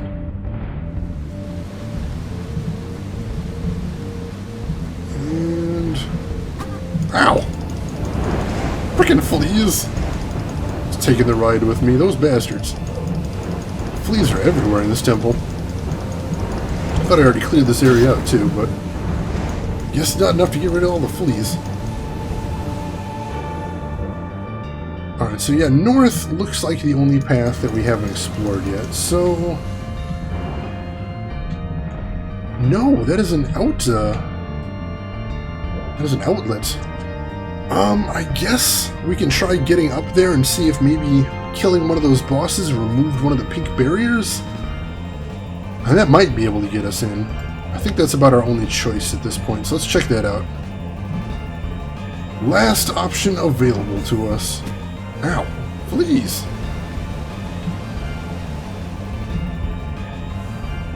I mean, that's what I get for rushing too. I'm also rushing through things, that's not great.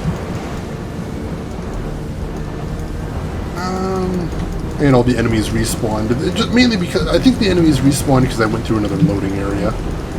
So that was my bad. But, you never want to stop exploring. Alright, so we need to go up from here. I don't want to waste too much time. I just need to kill enough to keep myself safe and get some food items. And those health items are nice too. Of course, pink is the key to all this. Yes, it's all about pink, isn't it always? Rotten meat, some leaves. Leaves are nice at least. Alright, fingers crossed. No, it's still there. Shoot.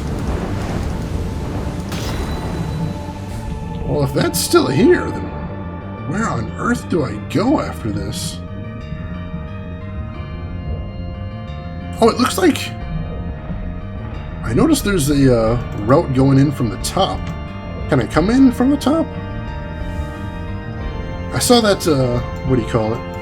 The current coming in from the top, so maybe we can take that route instead. Maybe that's the only route we're allowed to approach it right now. So let's try that.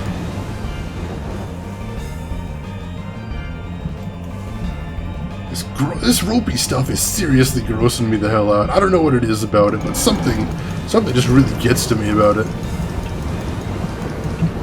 Bad news, man. Bad news. Ow. You know, I was gonna say for a second, man, these fish people never drop anything, but I'm like, you know, it might actually be cannibalism if they did, so it's probably for the best. Alright, yeah, I can go down here now. I think there was a rope blocking me off here before, so this will work. Having the Stick of Truth flashback, eh? I haven't actually tried that game, but, that's another one of those games where everyone I talk to who has played it really enjoyed it, so I should probably try it at some point. I take it you have? Would you recommend it? Always looking for new recommendations. Alright, all those are dead. Kill the flea too. Alright, so I can see the eyeball guy over there. I just want to take out as many enemies as I can, so I don't have to deal with them while I'm fighting the big eyeball dude.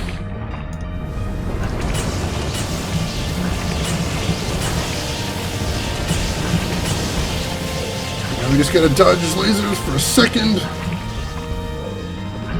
And then let's get another spicy roll. These are definitely helping me out. Double energy shot. Double energy shot is actually kind of broken with how much damage it does. Look how quick he goes down. But then again, he's just kind of a mini-boss. He's not meant to be too much of a challenge. I killed the final rotted core of this wretched cathedral, and tears welled up in my eyes. With every creature I destroyed, every ancient being I put to rest, I felt a part of myself slip away. It was not only that I had caused the destruction, but that I had enjoyed it. I feared this nightmare would never end, and I would be drawn into a spiral of dementia. Perhaps I would never find my family, but there had to be someone to keep me from the darkness. Obsidian game with South Park, and even writing aside, it's a solid RPG mechanically, maybe a bit JRPG-ish, but solid. Alright, I'll take that. And I can't get past the current right there, so I'll have to leave that alone for right now. But I'll maybe come back to it later. But now I should be able to get through that last door we couldn't get through before. And yeah, this continues to get creepier with Nausea admitting she's enjoying all the carnage in here. That's a little creepy. More than a little creepy, maybe. Let's just do what we gotta then. There's no good save points around here, are they? No, not really. I suppose those currents are still blocking me off from going straight to the boss room. I think so. Oh no, the currents changed. I can take this one now. Sweet. I don't think I could take this one before anyway. I could have just been not noticing it.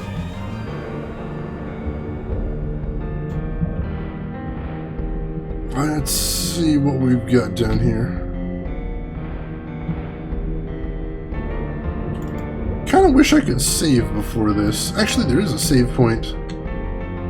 I guess it's not super close, but if I can... Oh no, there's a current blocking me off. I'm hoping there's another save point before I run into anything too nasty, because it has been quite some time since I saved. That's a little scary. But, into the scary skeletal mouth we go then. Let's see what they got in here. Ooh, alright, so this is, that area that she talked about. Maybe some terrible darkness down here. That's not good.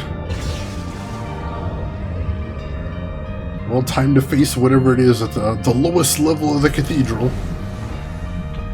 Might get an answer for what exactly happened here. That'd be nice. Could use some answers at this point. Why are all the fish people crazy and trying to eat my face off? There's question number 1. What is this red ropey stuff everywhere? That's question number 2. How do we make this a sane, happy world again? There's question number 3, and that's a big one. Oh, jeez. Lots of bad fish people. Take them out before we get any further so they don't bother me. Alright, I think I might have to drag him out of my way. He's a little close. Why don't you hang around up here? There's a good boy. Oh, he's actually wandering a bit, but still, I pulled him out of place long enough. That'll work. Probably the progenitor, you need to destroy the Colto extractor. I could have sworn I already did that. Wait, no, I didn't destroy the Colto extractor before. Is this my punishment? Is this my punishment for not destroying the Colto reactor? Oh, jeez. Mistakes were made. Mistakes were made. Alright. It looks like there's some alternate paths in here, so I'm gonna check the map to make sure I don't miss anything. I'm probably gonna want to go up in that loop back up there. Make sure I don't miss anything up there. Also gonna try and take out these enemies so they don't follow me around harassing me, because the enemies don't seem quite as bothered with the currents as I am. So I'm still gonna keep fighting the currents, see where I can get to. As long as this is me actually trying to resist the currents, and I'm getting a little bit of progress, but I can't actually move against them. I can just slow my progress a bit. Alright, so let's try heading north and see what we can find up here. I think there was something against the north wall that we might have wanted to check out. Let's see if we can get to it very carefully. Oh, jeez! Yes, we made it! And it's just a shitload of fish people. Is there nothing else up here? Nothing? I wonder. See if there's a hidden song plant up here. I don't know if I'm holding this long enough to actually make a difference. Damn it! That's a shame. Wonder if there is actually anything up there, because I can't see anything. The red stuff looks a bit Mass Effect inspired. The wall stuff when the collectors held the humans captive. Oh yeah! Yeah, I guess I could see that. Yeah, it does kind of look like that, doesn't it? Oh jeez, there's a lot of them. Oh jeez, there's a lot of them. Oh my god! Holy crap! Nope, nope, nope, nope, nope, nope, nope. Oh, geez, another split path. I didn't even notice that. Alright, I guess we'll take the top path for now. That's fine. That's fine. Oh, geez, there's a song plant over there. I can't get to it. Damn it. I have to come back for that. Could be a recipe or something nice. You made the wallpaper, Elena? Holy shit. Yeah, if you could link that in stream chat and Discord, I would super duper appreciate that. I'm sure some of the other viewers here would appreciate that as well. If you don't mind linking it, yeah, that would be awesome of you. Oh, nope. Nope, nope, come on! Oh, I want to take that top path and see what was up there, but I couldn't quite fight my way through the currents. Damn, that's another thing I'm going to have to come back here for. I guess I could loop around. No, I don't want to loop around again. Holy crap. Oh, god damn it, are we looping around again? We're looping around again. Another crack at getting in there, I suppose. Curse you, Nightbot! I will get that reposted in the chat in just a second, Elena. Here we go. So we got a song plant here with... Oh, just a leaf poultice. But a save point. We definitely need one of those. Slot 4, Mithalas City. There we go. And hold on just a moment. Let me repost that, I should say. Copy. Paste. Alright, there is Elena's link. Actually, heck, why don't I check that out while I got a second? May as well, right? Elena, that is hysterical. Thank you so much for creating that. That is awesome of you. If you don't post that in stream chat, would you mind if I reposted it in there later so the rest of the viewers can take a look at that. I suspect there are some other people that might not be here right this second that might enjoy seeing that as well. Ooh. Oh, jeez! I'm the wrong form, too. Holy crap. Oh, that is a lot of bad fish, dudes. Oh, wow, I am taking damage like crazy. This place is a little dangerous. Oh, jeez. Alright, yeah, I gotta get some health. Trying to put it off, but no, let's have a tough cake. Alright, that should be good enough for a little bit. See if I can survive a bit off that. I've got no map in this area either, so that's a little dangerous. Alright, thank you so much, Elena. I really appreciate that. That is hysterical. Alright, what do we got over here? Oh no! No, that took us back out! Oh no, but I didn't want to go back out! Holy crap, hopefully we can get back through here. I wasn't looking for an exit. I was looking for secrets. Oh no, no! Oh my god, I should probably actually restore from a save if I can. No, I'll take the long way around. That's my penance. Shade is lost. Mistakes were made, Drav. Mistakes were made. But any money you make off of it is subject to a 50-50 split with the original artist. I wasn't planning to sell it. I am not nearly that clever of a businessman. Plus, I don't want to piss off either Tarantino or the Mass Effect people. No, I really should restore from a save. This is crazy far back. Mistakes were made. Let's head back to the title screen real quick. Continue from Mithalas Cathedral. And then at least we know that's where the exit is, so we can go back there.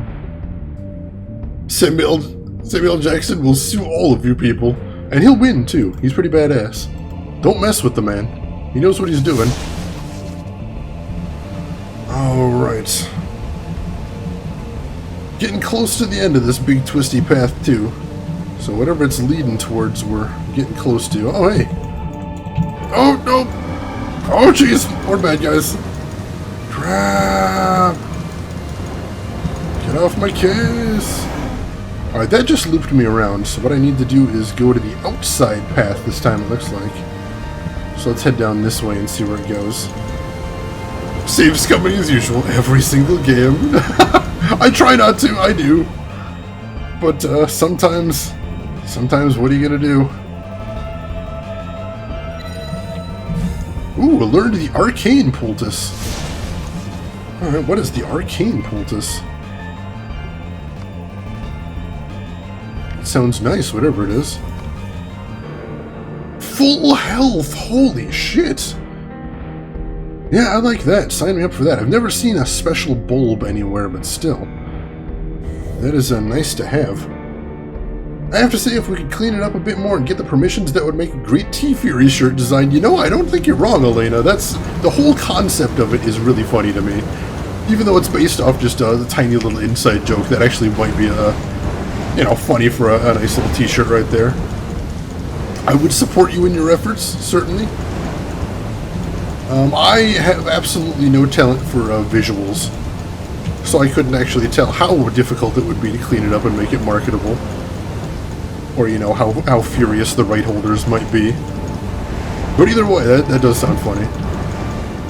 Holy crap, that is a lot of fleas down there. Oh, I bet there's so many fleas down there because they were getting sucked through the currents and they all got pulled here to the end. Well, that's kind of funny. Alright, so... oh, jeez, it's all wiggling down here. What the crap? It's red stuff, man. Alright, another loading zone here. As the music ominously stops. Not a fan of that. Hello? Anyone in here? Oh god!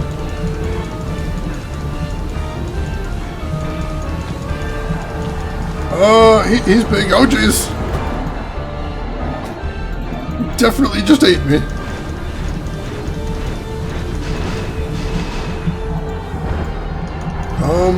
Alright, so it doesn't look like it can hurt him same as the last guy, so maybe I have to... Oh no, I see what I need to do. Get out of the way of those.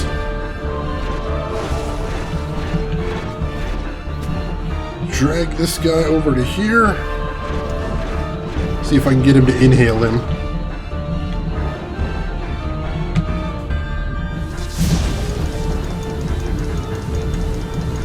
And see how he likes inhaling a toxic dude. There we go. Yeah, he did not enjoy that. Alright, so we know how to beat him now. We just have to wait for another one of those guys to spawn. Oh, he's getting closer. No, no, this is bad. Do not want. Ooh. Alright, I need to get a little bit of health there, too. Tough cake it is.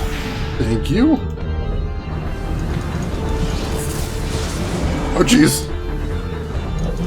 Did you just spawn an evil fish person? How does that work?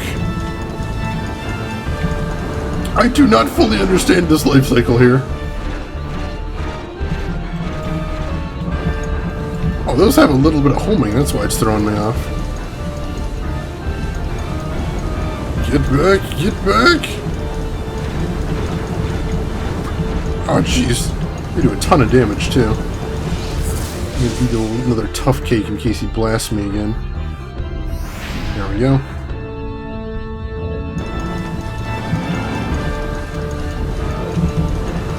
Whew. Boss number 2, ladies and gentlemen. I'm not screwing around here.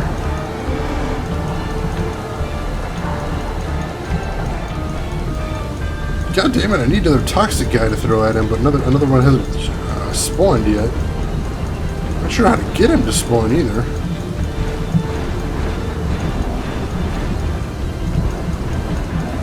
Oop! Ah! I got grabbed!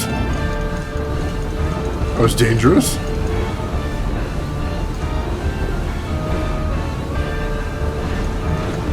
Crap, I have no idea how to get another toxic guy to spawn. He's just doing more damage to me. Luckily, I got a good supply of tough cakes, but I don't want to waste them all on him.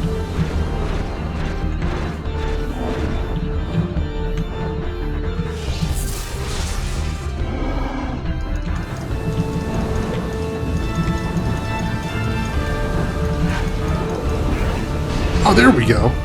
I don't know how he spawned, but I'll take it.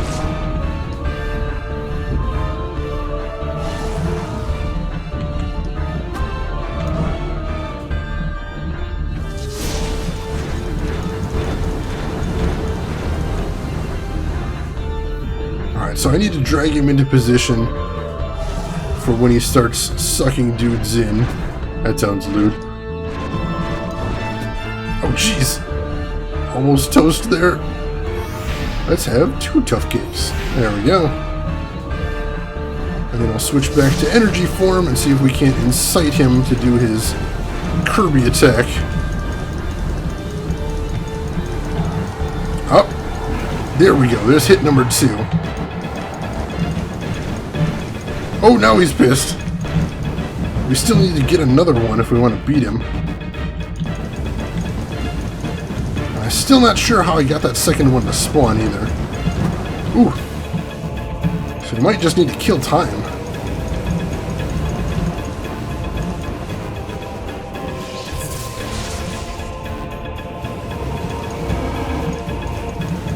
Let's see.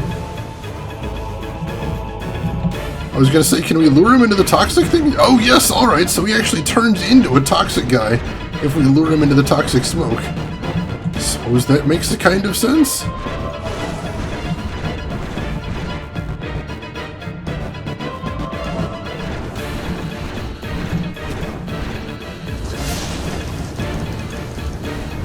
Come on, just need you to do it one more time, except I'm dying. More tough cake. And our last one. Oh, nope. Got him! Holy crap! Oh, jeez! He's not finished!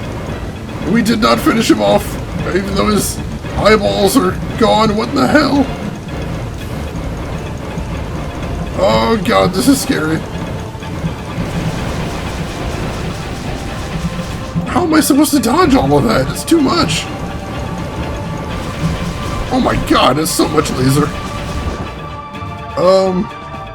Gonna need some more healing here. What do I have? Alright, I've got some healing poultices. Need a couple of those. Maybe I bring in the... Yeah, you called it, Elena. Thank you for pointing that out. Quick time gestures. This is just unholy. Not a fan of Animus. That is fine. As I say in my stream description, I'm gonna play weird games so you don't have to. Oh no! Did I get him?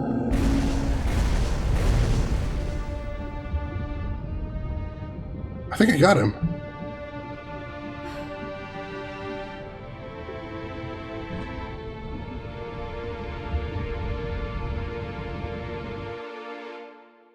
Whew.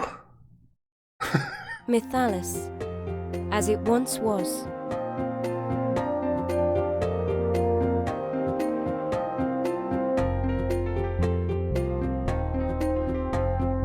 A grand city built by a noble people and watched over by a royal family. They were all children of a god named Mithala. The Mithalans immortalized their god's noble visage in stone and built many statues honoring him throughout Aquaria. For hundreds of years, the city of Mithalas stood strong, providing its inhabitants with long, fulfilling lives. If only the vision had ended there. If only every Mithalan had been noble. With the comforts and safety of the city came a new calling, eternal life. The Mithalan priests who acted as Mithala's mouthpiece saw the coming of a greater god. A creator who had designed and given life to each of the gods. A creator that would eventually destroy their entire race, as he had so many others. The priests delved deeper into the hidden secrets of the verse to escape the bonds of mortality, but the powerful magic they discovered came with a high cost. They bound Mithala in chains and began drawing out his life force to power their song. They executed heretics one by one, forcing Mithala to feast upon his own children. Oh crap! Mithala began to change. His mind sank into the simple, dull anger of a beast. Eventually, he stopped shedding tears as he ate. The hunger had consumed him. Crap, that's grim. The rot inside Mithala's heart grew. His body became bloated and deformed. His flesh began to spread throughout the city, polluting the waters. Drask, the prince of the Mithalans, had seen his family die at the hands of the priests and their mutated disciples. He confronted the priests, and though he could not prevent their escape, he did discover their secrets. I wondered if he still lived somewhere, beyond this world.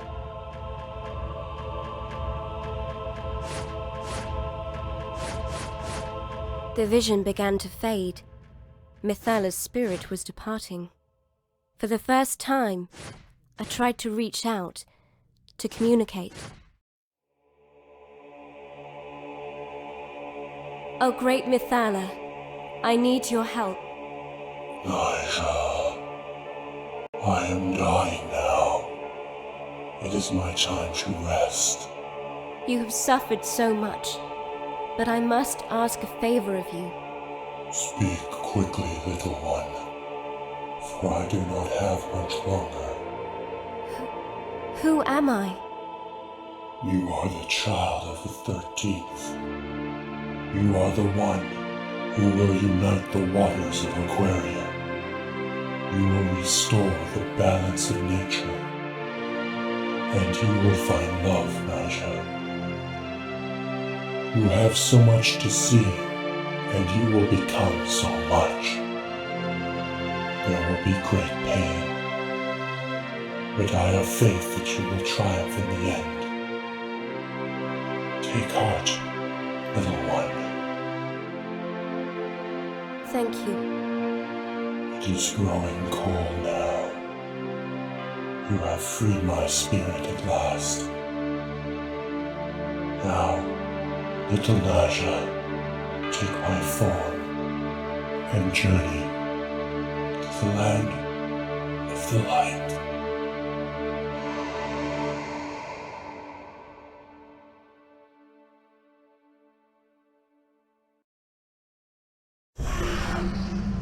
In beast form, my strong animal legs allowed me passage through powerful currents, and my sharp, jagged teeth proved invaluable for devouring my prey.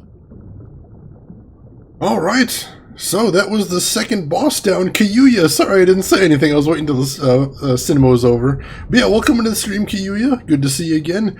No, this was the second big boss of the game, so we're just starting out today. I don't even think we're halfway through. But yeah, we killed the big bad god dude right there, and we got our third form, beast form, which, as they said, it provides two things. Number one, I can swim against currents now.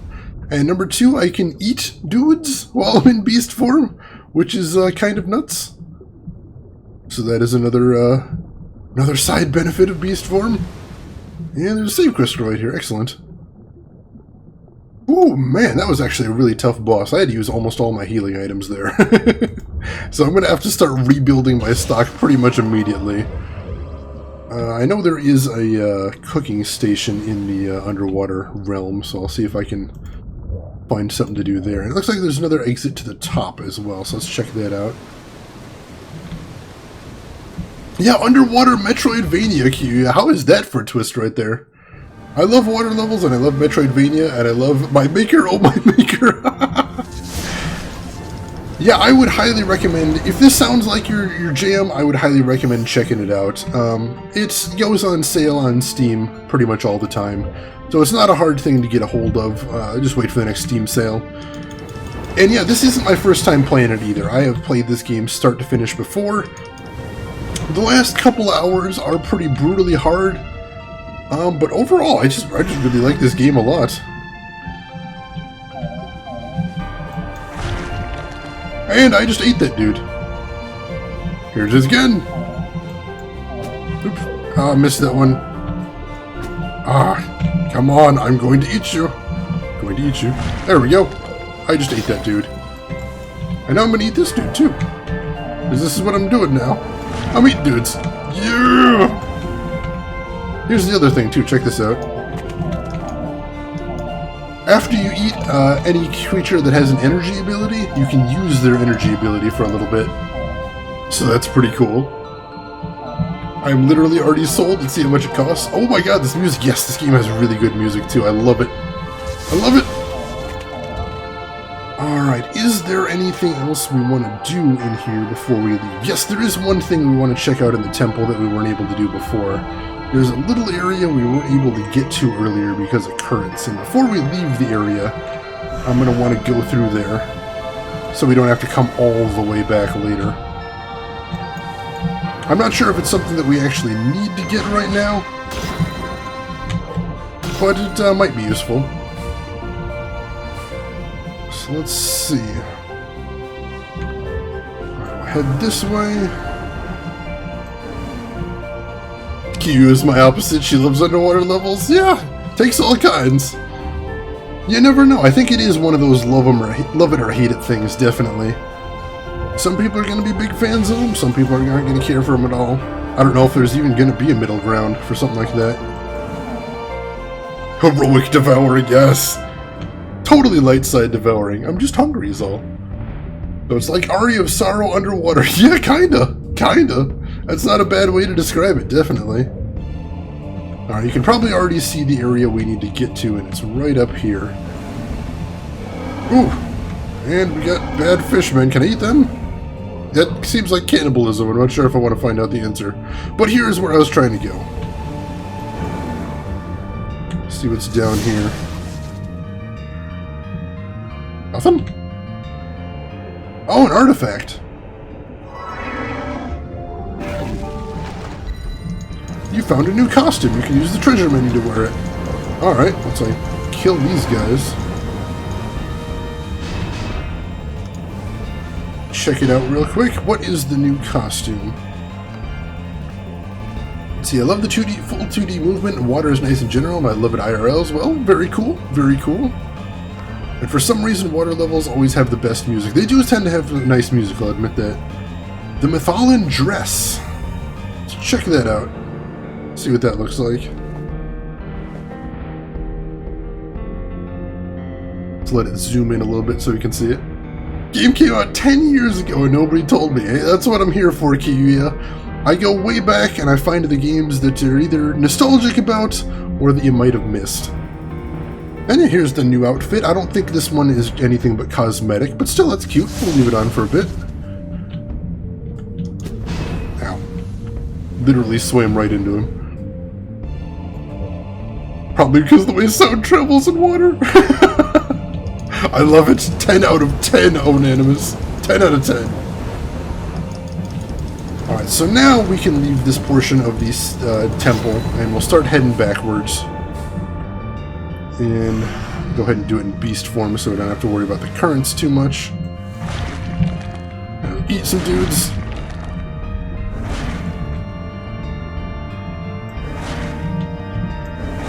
So she will not eat her own people. Thanks for that. Holy crap. And yeah, I don't think there's anything else we need to explore here. So let's get out. Get right out of here. My plan was to come in here and give some quick thoughts on KOTOR, but now I'm totally enthralled. No worry, Kiwiya. You enjoy yourself. I'll go ahead and save again, having got that.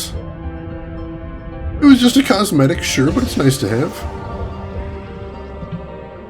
And then, is there anything to explore in this part? No, there's that upper section, but we can't get there with the abilities we have right now. So we might have to come back to that later. I tried to eat him, but I pressed the wrong button. My bad. Yeah, let's just start heading out. Oh, I can't eat them either, they're too big. Some enemies you can't eat because they're either too big or they have too much HP, so you can't just one-shot them. There we go. But I can eat them, that's for sure. Eat all the things. Some enemies allow you to fire new shots when devoured. I did notice that. I blame the Hanar. Stupid jellyfish. I am so crippled that you never got a Hanar crewman in Mass Effect. I wanted a little jellyfish with, like, holding like 6 pistols in his little tentacles and just... relief washed over me. My heart pounded as if it was about to erupt. I had survived. Many and innocent had lost their lives in Mithalas. Their hopes and dreams had been extinguished without reason. They would not be forgotten. Their spirit would live on inside me, and in time, I would avenge their deaths. Yeah, and that is Mithalas. Now we know about what appears to be Naja's people. But yeah, I always wanted a Hanar crew member that just holding guns in all its tentacles and just all guns blazing at all times. That would have been amazing. You got Blasto the Hanar Spectre. True! True, and Blasto is a hero to us all. That is 100% true. Or at least he's my hero. Alright, there is a cook station over here, so we're going to want to do that first thing so we can start replenishing our healing item supplies since we use so much against that boss. Blasto 6, Partners in Crime. Oh, he's in one of the DLCs too. That I did not know. That I might have to check out. Alright, so let's see if we can make any more tough cakes. I don't know if we can, though. We have to make another sea loaf, but then we can make one. Or sea cake. Then we can make one. Any oil plus any egg, we can do that. A small egg plus fish oil.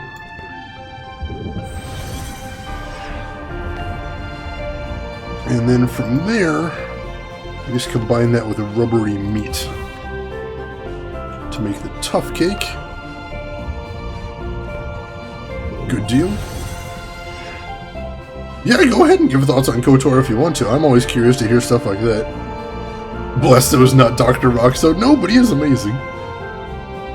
Let's see. Leaf poultice plus jelly oil. Do I have any more leaf poultices I can turn? Yes. Go ahead and make those.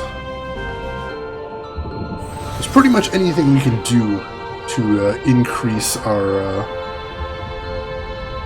supplies of healing items right now is going to be a good thing. Man, we use so much.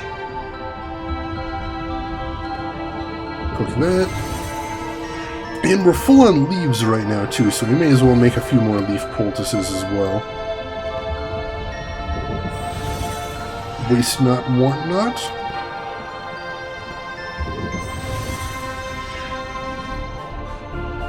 But you have to do both the Citadel DLC and the Javik DLC. I think when I played through I did both of those, but it's been quite a while, so I don't remember exactly. Mostly just going to say that I really enjoyed watching the streams, the ones I caught in the VODs I watched. Oh, well, thank you, Kiyu. Yeah, I really appreciate that. That's what I'm here for. And I appreciate having you in here, so I hope we will continue to see you around. Alright, so I think we're out of jelly oil, though. Yeah, we're out of jelly oil, so that'll have to do for the moment. Any other recipes we want to slap together? We can make one more arcane poultice, so let's go ahead and do that. We don't want to have to use those except in extreme emergencies. As long as we've got eel oil, we do have an eel oil.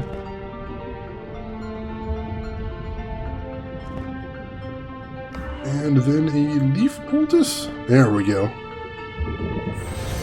So those restore health to full. So again, those are sort of a last resort thing, but they're nice to have.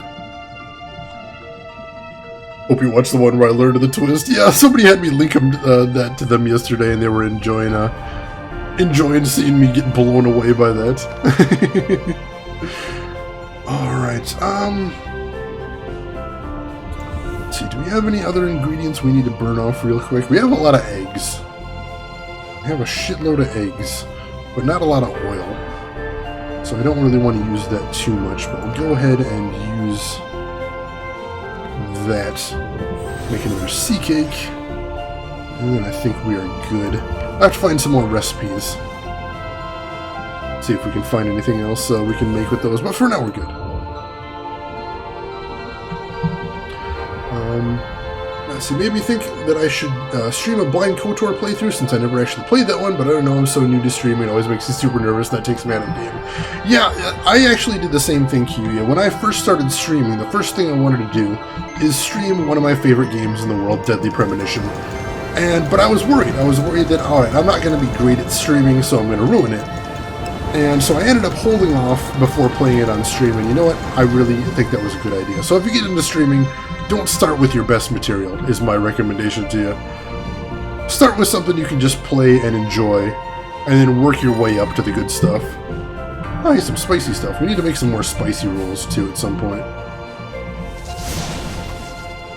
Also, I want to pull your leg a bit. Not only do you battle for Sith Masters, you also use the power of the ancient Sith artifact to win. You almost didn't, but then you did when you reloaded. Shame, Secret Darksider. You know, it seems like every game I play, I end up secretly and quietly in the background just doing all the evil stuff. It's almost, it'd be a running gag if I wasn't so evil all the time, I think. I watched that first, and he was online right afterwards, so I can continue my adventure in Shane KOTOR land right away. Awesome! Awesome. Glad you were liking that. Let's see. She's on my side.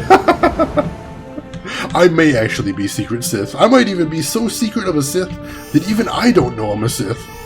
That's deep cover right there. That is the deepest cover possible. KOTOR 2 is a significantly smarter game when it comes to writing. You can make yourself look very smart by understanding it, or very stupid by misunderstanding it. Hope this helps you with your nervousness. That could help or harm, depending on how you want to look at it. Even more reason not to stream on my first playthrough, since I'd be nervous I'd fail deeply at reading into it. Ah, yeah, that's fair. That's fair.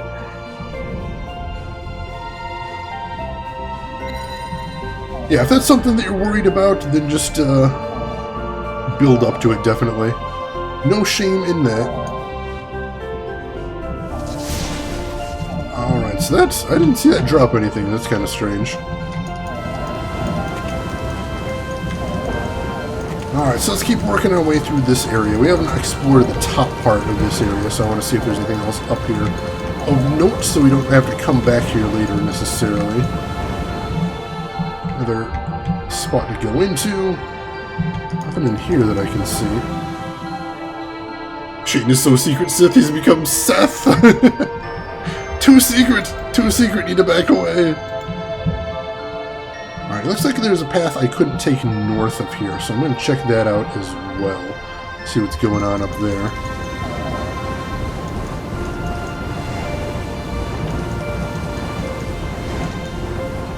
Oh, no need to be doing that. You're welcome to your opinion, but understand that your opinion is your own.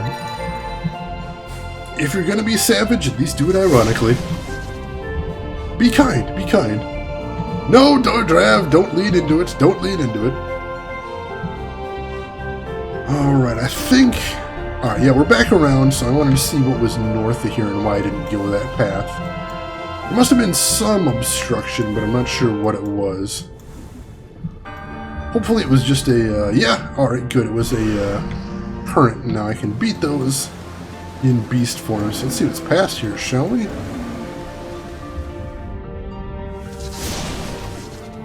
Alright, from what I can tell, the two seem to try doing very different things. That was my understanding as well, as they go in different directions. Which is good. You don't want a sequel to ever be a rehash. You want it to take the same characters and ideas and do something new with them.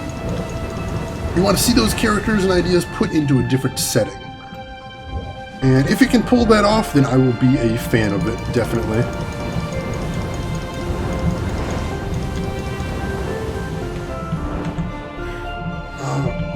Right. Lots of those big jellyfish in here, too. Interesting. Alright, where does this lead to? It looks like a big old dead end. We'll have to see if there's anything interesting at the dead end.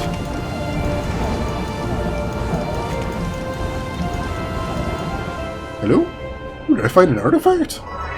Oh, the pot itself is an artifact. I was wondering why it wasn't breaking. Or, not a pot, a vase, I suppose. To be precise.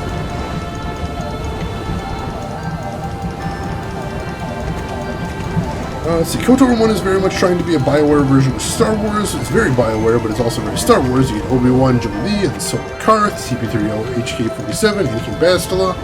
And KOTOR 2 is trying to shake the setting as much as possible and see what falls out from what I hear, which is cool. I'm totally down with that. Never be satisfied with your setting, always be willing to shake it up and see what happens. That's where you get really interesting results. Gotta be willing to change, gotta be willing to adapt. I mean, that's one of the basic rules of writing, is if you get stuck, you take your characters, throw them into an unfamiliar situation, throw them into contact with some characters they haven't really encountered before, and see what happens. See what comes out of the interaction of the old elements and the new. And often you get something really amazing. Alright, looks like there's a save crystal down here too. Oh, hell yeah. Go ahead and save back here. I don't know why there's a save in this big old dead end, but I'll take it. Alright, game saved. And, ooh. Alright, so there's another path. Oh, those are evil looking, seahorses right there. Kind of spooked me a little bit. Just bones, nothing too interesting. Let's see what's in here.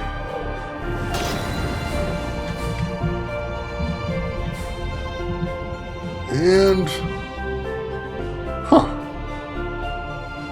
So it actually put that bulb thing on my map, it looks like. I don't think it was doing that to those before, but maybe I wasn't getting close enough. I'll have to check that out later. Let's see, about a year and a half ago, I literally had the ground below my players in D&D give way, causing them to almost die from the fall and then close the ceiling above them. That's cruel. That is cruel. BioWare tries subversion here and there, but not an Obsidian level. No, and you don't have to. You know, as long as you're... You know, I don't want to compare the two too much. I think as long as you're doing something interesting, you don't have to be as interesting as something else. It felt a bit random at the time, I'm sure, but it lent itself to one of their favorite adventures because of how much it was different from the way things usually go. Yeah, there you go. There you go. It's the end results. As long as in the end everyone's like, that was a cool story. It doesn't necessarily matter what you had to do to get there, I think. So go ahead and take those side trips and see where they lead. That's my advice. Alright, I think we are totally done with the Mithalas section now. So we're going to head back to open waters and see where else we can explore with these brand new powers. How does that sound, everyone? Oops. Hopefully it won't take too much damage along the way, but at this rate, I can't be so sure. Have I mentioned that I'm in love with the soundtrack? It is so good! Like, I don't know if you can get the sound... No, I think the soundtrack actually comes for free with the game, if I'm remembering correctly. It has been a long time, so I'd have to double check.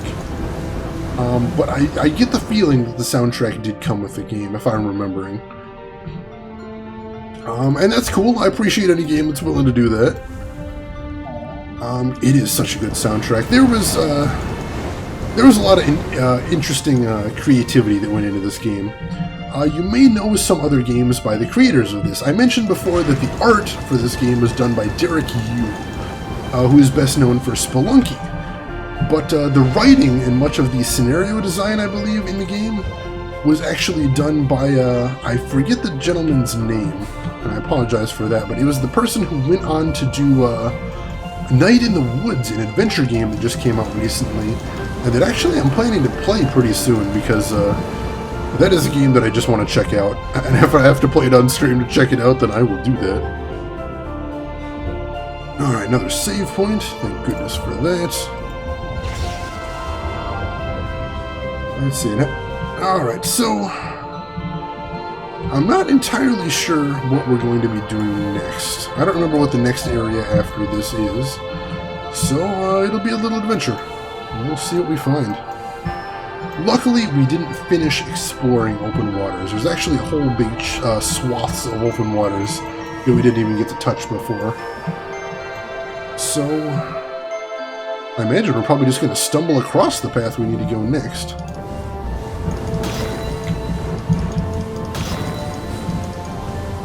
Nothing good in the pots, just rotten food. Hello? Oh, it's the spooky ghost again. What's up, lady? As the fish freaks out on me?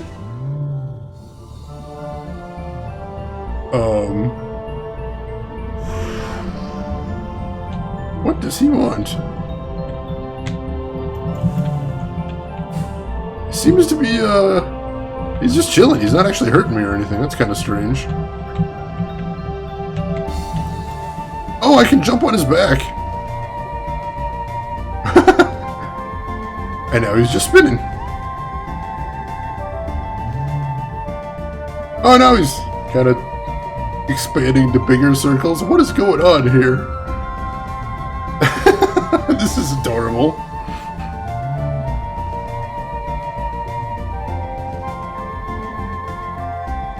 What are you doing, dude?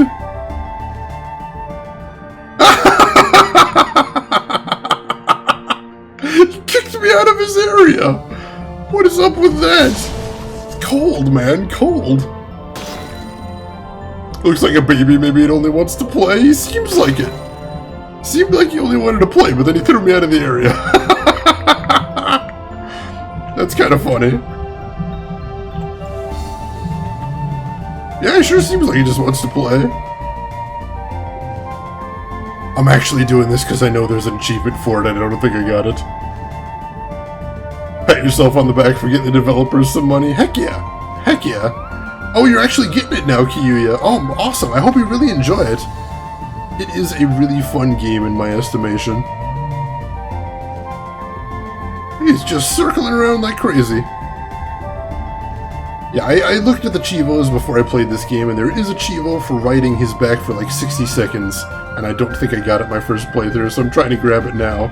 There we go! Bucking Bronco achievement gotten. Thank you for that, dude. Alright, where to next? North, I guess. See what's up there. And Onanimous, I don't want to say too much about what's coming ahead, but there are some very cool areas remaining in the game. I want to say the next one that we have to do in the game is the Kelp Forest, which is kind of a cool way to do a forest level in an underwater game. Just make it a Kelp Forest. It looks beautiful. Let me tell you, just beautiful.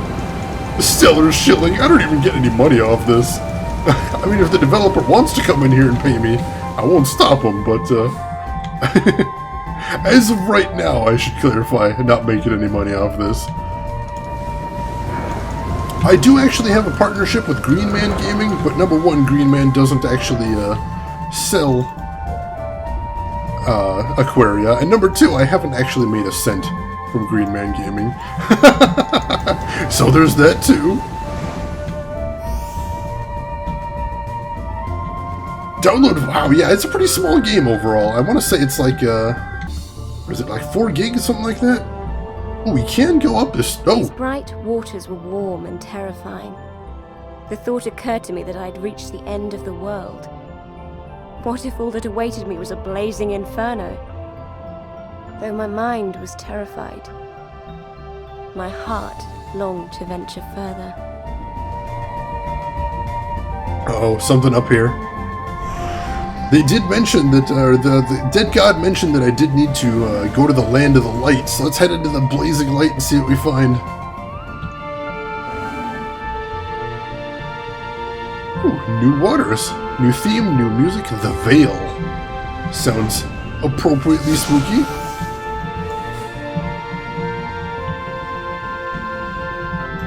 I could have swore last time I played I went to the Kelp Forest before The Veil, but, I don't think I'm sequence breaking or anything. Let's just do the Veil then. If that's what we're doing next, I'm fine with that. Green men like orcs? I mean, I haven't actually seen any of the people that run Green Men Gaming, so they could very well be orcs. I don't want to jump to any conclusions. Let's find herself a human prince. I think I've seen that movie before. I get the feeling that's been done. Oh, alright, so there's a lot to explore in here.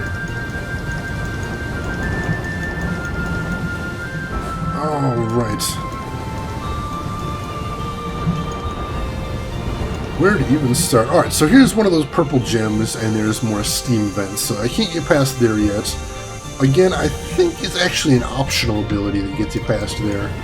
So it's going to be a while if we find the way to get past there at all. I'm so tempted to just jump right into it right away, but I know I'd be stuck all day and I've got stuff I need to do. Oh, 200 megs! Wow, a lot smaller than I thought it was.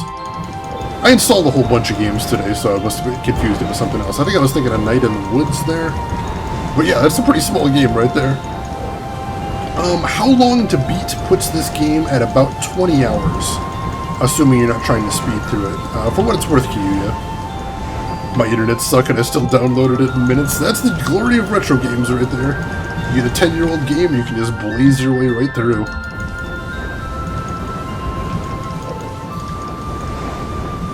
Alright. Let's explore over this way first. Hey, there's a little rock with a face on it. Why is there a rock with a face on it? Oh, it's an artifact!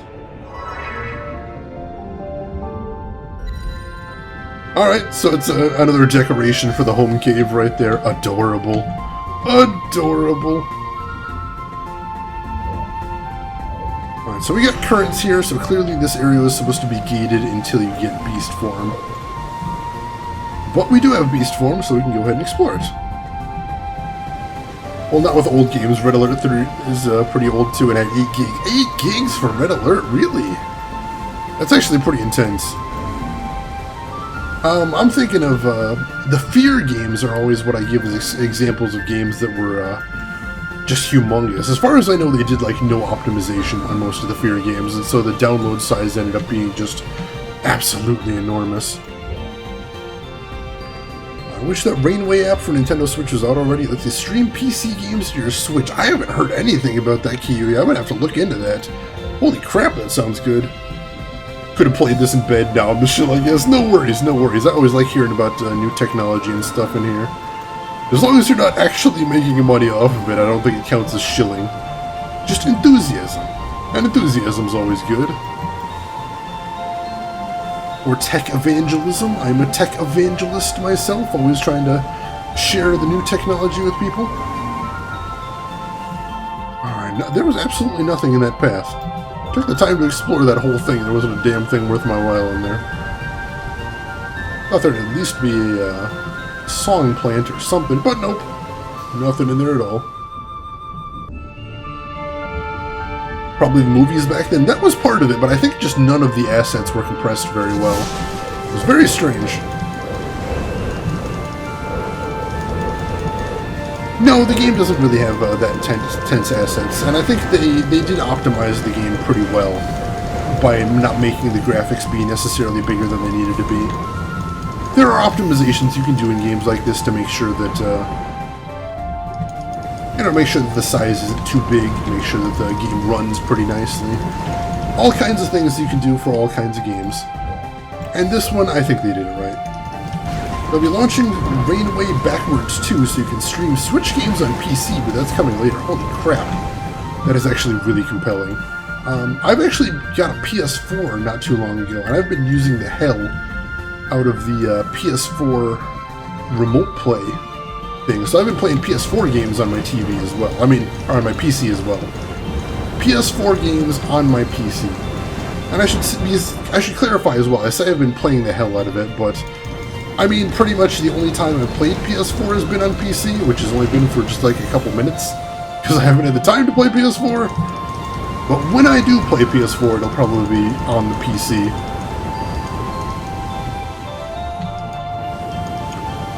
Alright. And we got a loading zone here, so let's see what's up here.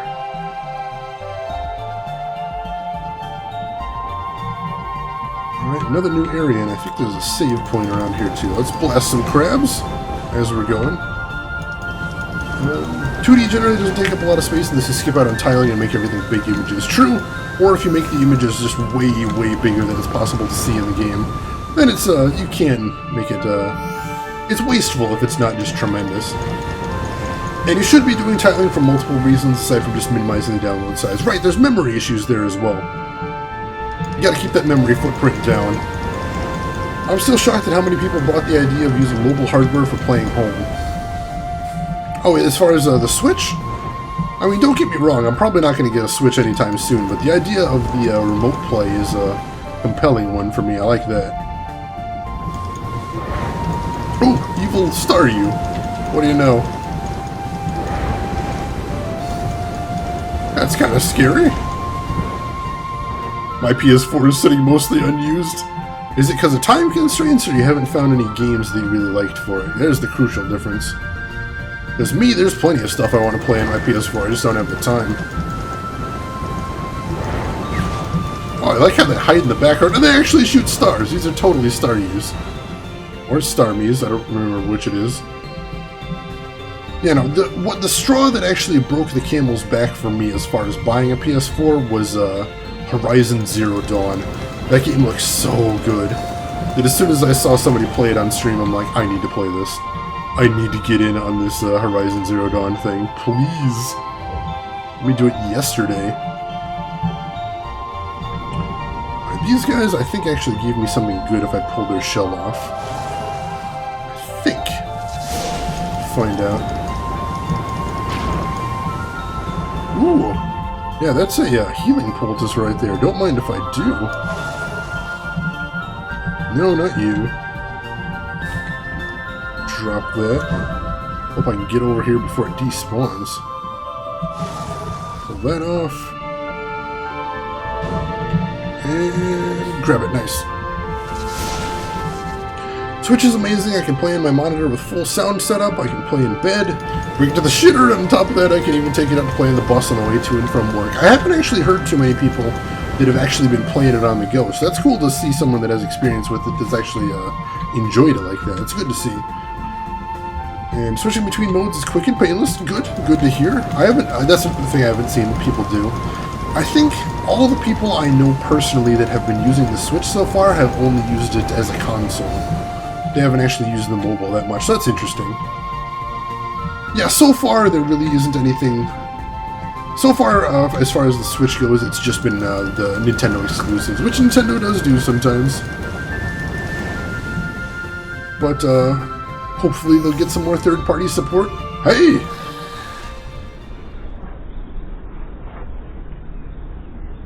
The first taste of air, the warm embrace of the sun on my back, the wind flowing beneath me. I had crossed through the veil. For too many years I've been smothered beneath the surface, blind to the beauty of terror. Yep, you asked about it, Anonymous, and sure enough, there is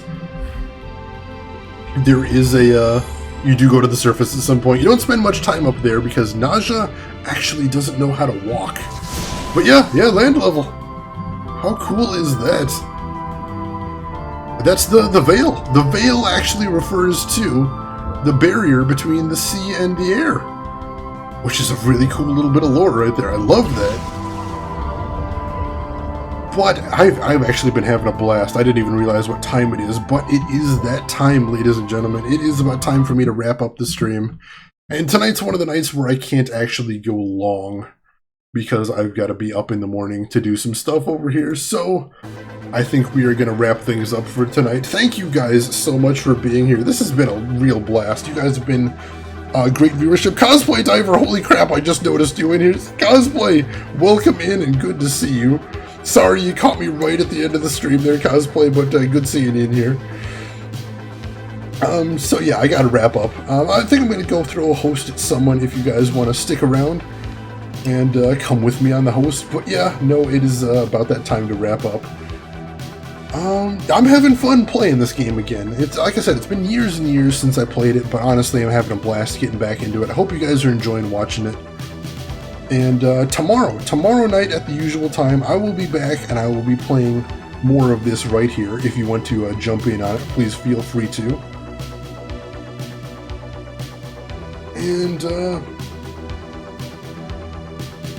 yeah, like I said, it's been great chatting with you guys. You guys are always fantastic to have with you.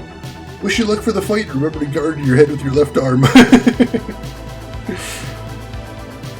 I actually need to boot up Aquaria myself to continue. Let me know if you enjoy it, Kiyoya. I always want to hear if people try out these games themselves, what they think of it. So please let me know. Oh, you were lurking, Cosplay. That's awesome of you. Good to see. Oh, thank you, Kiyoya. Anytime. I love knowing that I got people into cool games. That's one of my big goals here. So that just I'm beaming over here. All right, let me throw my links in chat real quick in case anyone isn't following. Oh, Cosplay Diver, where am I going tonight? I'm going to a pro wrestling show tonight. So I gotta get in bed and then get up early and go to a wrestling show, which is at least early for me, so I want to try and get a couple hours of sleep. So as always, I got my Twitter right there, another way to find out when I go live, and a way to see when I do nerdy things in real life. I will be posting things. And my YouTube, which is where I archive all of my streams, so if you ever want to see any of the other games I've played, go ahead and click over there, hit follow if you want, and check them out. Japan, Cosplay Diver! How long are you staying? That is badass! Always wanted to kind of check out Japan, that sounds like it'd be cool. I linked my Nightbot in there. If you'd like to get a hold of me, that is the best way to get a hold of me, and it's a good way to talk to the other viewers as well. We have some fun over there. So please, everyone is invited. Feel free to click on that, join my Discord, and we'll have some conversations offline. A month in Japan, Cosplay Diver. Holy crap. Well, I hope you keep updating your Twitter at least. I'd love to hear what you're doing down there, and I hope you really have a blast, Diver. That sounds amazing. Hell of a vacation right there. I assume it's a vacation, but if it is, hell of a vacation. Alright, last links right there. I'm going to link my support links, as I always do. If you feel like going a little bit above and beyond and helping me do what I do, particularly I'm saving up for a new stream PC, those links will show you the best way to do it, particularly that GameWisp link. which is basically a sub button for small streamers. But if you don't want to or can't, don't feel bad, don't feel obligated, because the stream will go on nonetheless. So having said all that, we are going to throw a host at one of my favorite streamers and a good friend of the stream, Zero, who right now is doing his normal Saturday stream. He is streaming Darkest Dungeon, and apparently he's getting pretty near the end of the game. So if you'd like, come with me, check out his stream, see what he's up to, say hi. But if you're not interested in it, then I'll just say as I always say, have a good morning, afternoon, or evening wherever you're at in the world, and I'll see you folks around. Take care of yourselves.